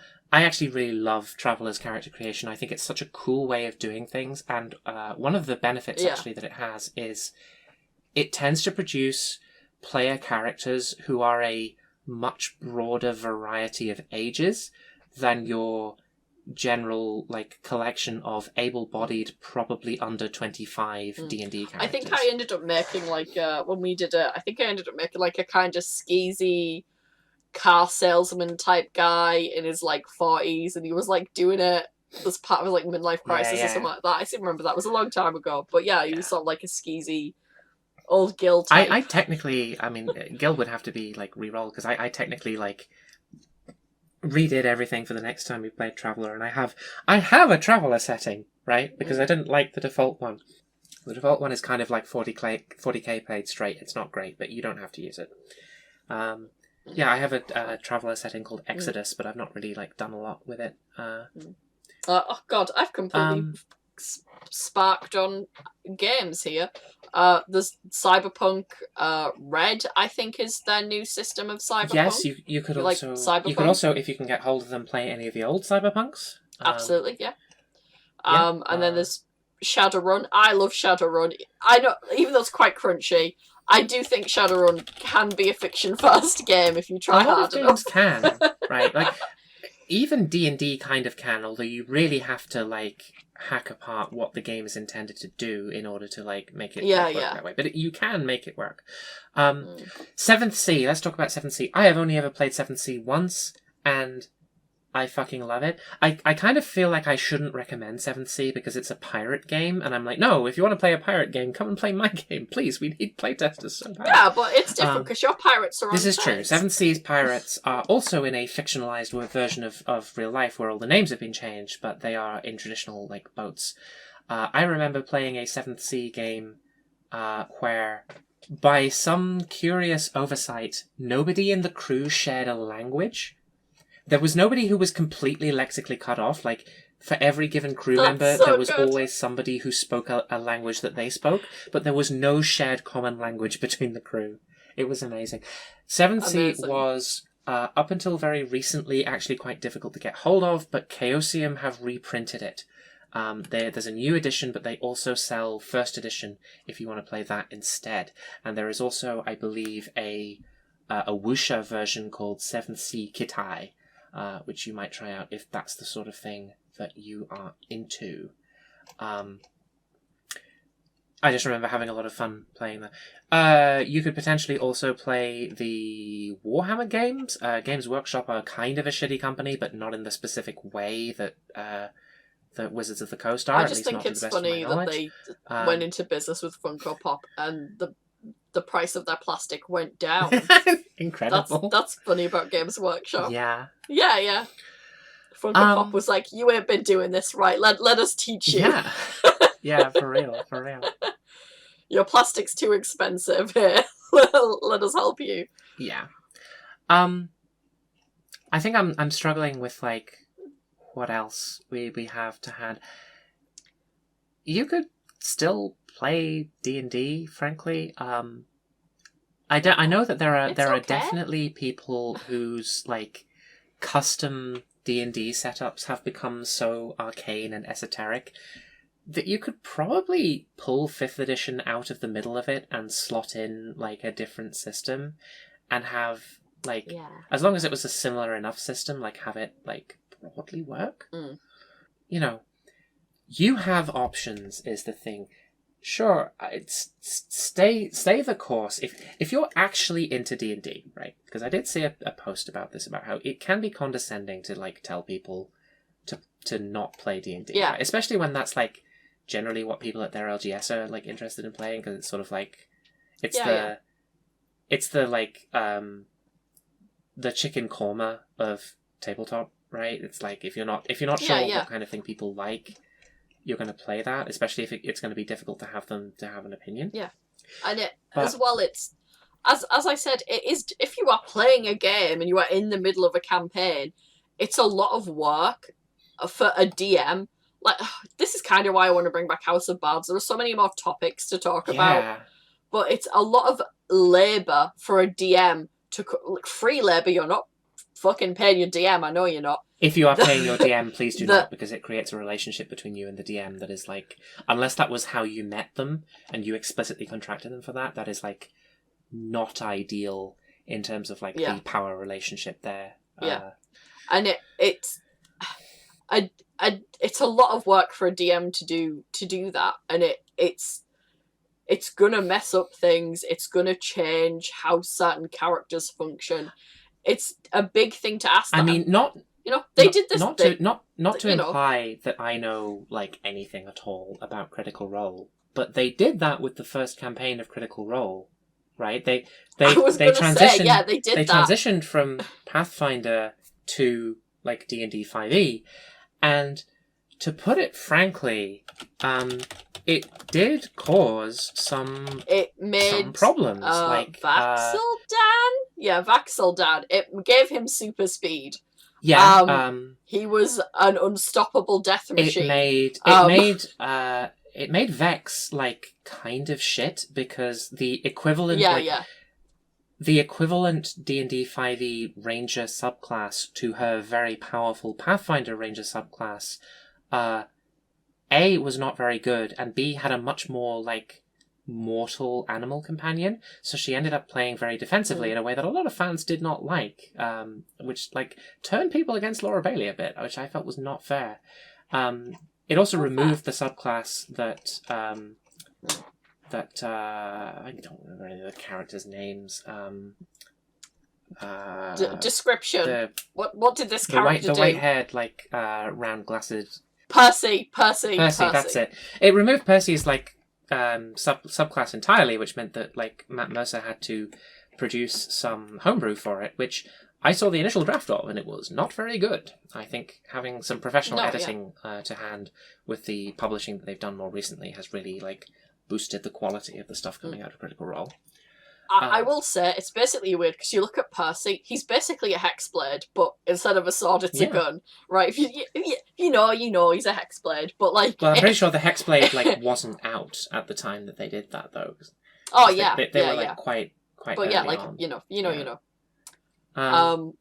know. And then there are certain characters who I think got a lot better. Like I think Scanlan got a lot better as a bard. I think.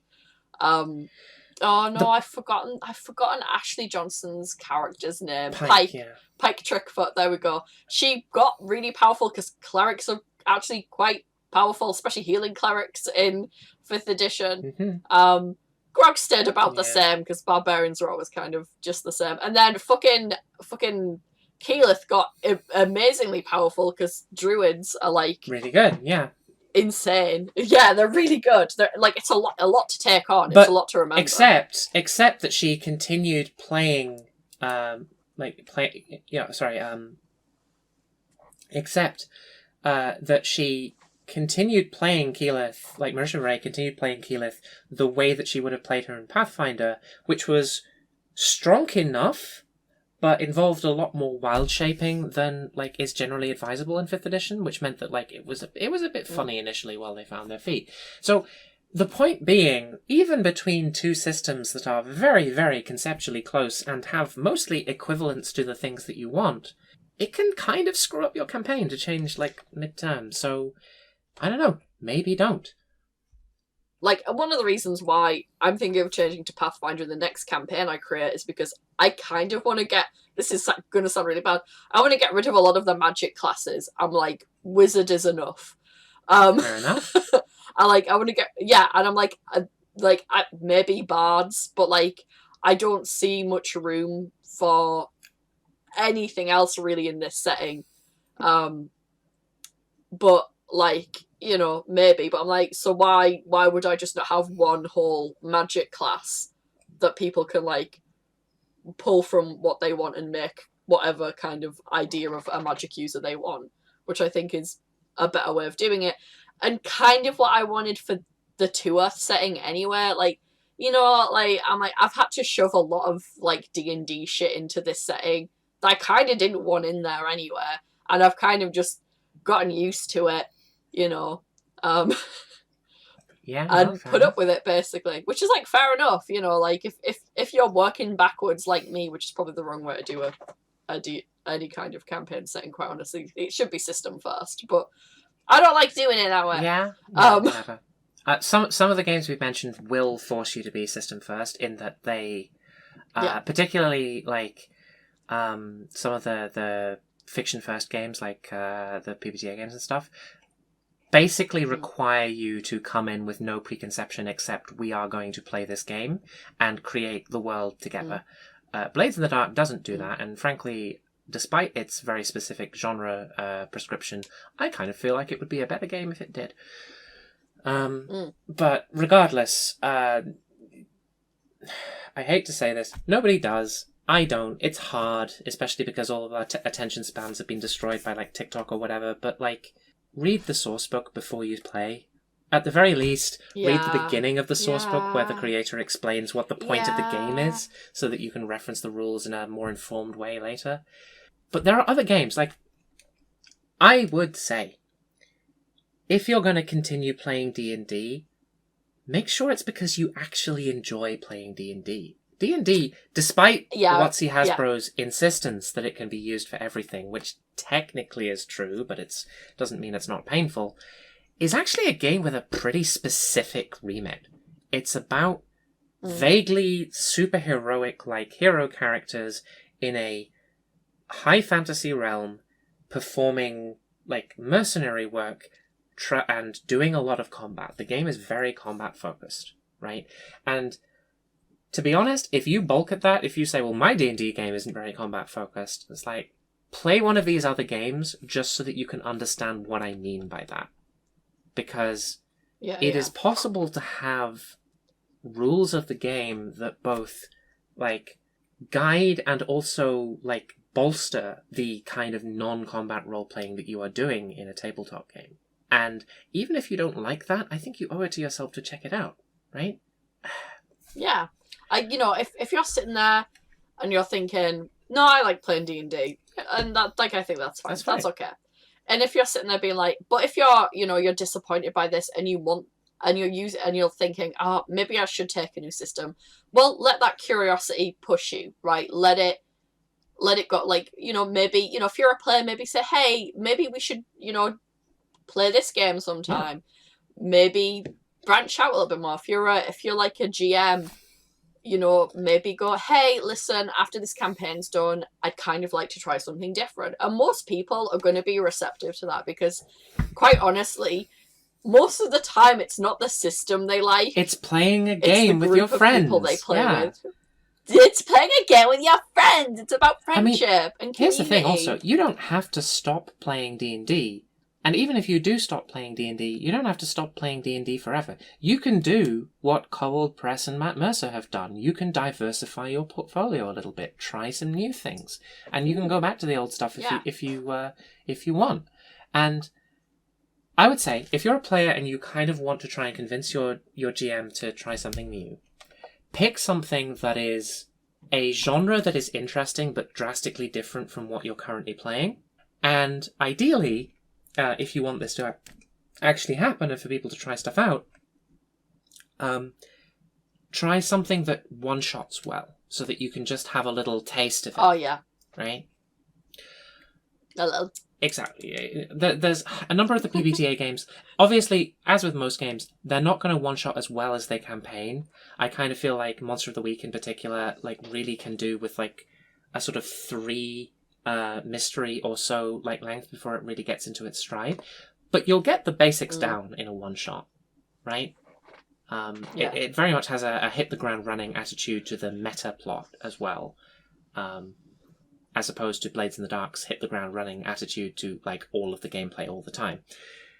Which, again, you might also be into. If you can grok that amount of, like, complicated rules and enforced, like, pre-built setting, maybe try out Blades in the Dark, because, I mean, the whole point of the game is that it kind of gets to the action reasonably quickly once you actually know what you're doing. Yeah, try something like that out, and then you're not making any kind of, like, campaign commitment. Right? You're just trying something. And if you like it, maybe you do more of that. Or maybe you're like, well, let's try other things. Let's play other games. And you could have like a sort of like taster. And listen, like, as thing. much as I hate learning new systems and I don't like it and you can't make me play something I don't want to play. Yeah. I will say that, like, it's fun learning new things. It is. And I would reiterate the thing that I said at the beginning, which is that if you are like Beth and you hate learning new systems, but you also kind of want to learn new systems, starting with PBTA is nowhere near a bad choice, because it comes with, and I can't believe that I'm saying this about like a game that you play with your friends, it comes with transferable skills for other games that you might play with your friends. You're not just learning this one very specific genre-focused game. You're learning the fundamentals of a number of other games that are similarly genre-focused, but in different directions. Yeah. So that is our recommendation. Bethany, did you have anything more to say about the OGL, or about like a specific game that you're burning to recommend people? Because I kind of feel like we need to wrap up. You know what? No. What have we learned, Alexa? Fuck WotC. You know what? Here's what I've learned. Also, you carry on. WotC never apologized for the Mike Mills thing, or indeed like levied any consequences on him at all. So whatever episode it was where I said, just pirate the 5 ebooks, actually, that still stands, but for like 2 reasons now. Pirate the 1 D&D books as well. I don't give a fuck. Like, I guess pay attention to if WotC do the one thing that we have stipulated that they could do to regain trust, but I don't think it's going to happen, fam. Mine is, I'm going to try and be a bit uplifting, right?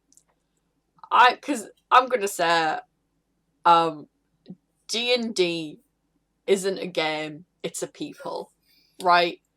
This has taught me that this community is very strong. We very much really care deeply about the art of tabletop role-playing, right? Even if the big companies don't, we do. And we are, endlessly creative. We're always going to stand by each other, even if even if you're from the queer D&D crowd, the casual gamers, or the proper grognards. We are like, we're all united in this, and our skills of pedantry and contrarianism and being really picky and picking over minute details are really useful when you want to piss off a big company.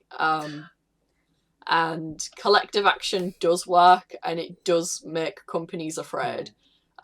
Which, generally speaking, even if it doesn't end up achieving anything material, is usually really funny when it's happening, because they post, like, really silly, like, weasel word, like, fucking corncob bullshit like that update, and we can all make fun of it together. I think the thing that it's quite similar to what you're saying, Beth, but I think the thing that I've learned from this incident, where, as you say, the queer D&D people and the normie D&D players and the grognards and the, like, the players of other systems, etc., have all, like, come together. And a previous incident, the one that we alluded to, the 30th Magic anniversary, where all the CCG players, your Magic and your Yu-Gi-Oh! And your Pokemon players, and everyone who went to Flesh and Blood already, like, could all come together. The unifying, galvanizing force in both of those cases was Wizards of the Coast doing something really stupid. So I think ultimately what we have established is that in order to achieve world peace, in order to bring a unity and togetherness that the world has never ever seen to this planet on which we live, Hasbro and Wizards of the Coast have to post the fattest L in history, so they better get on figuring out what that's going to be.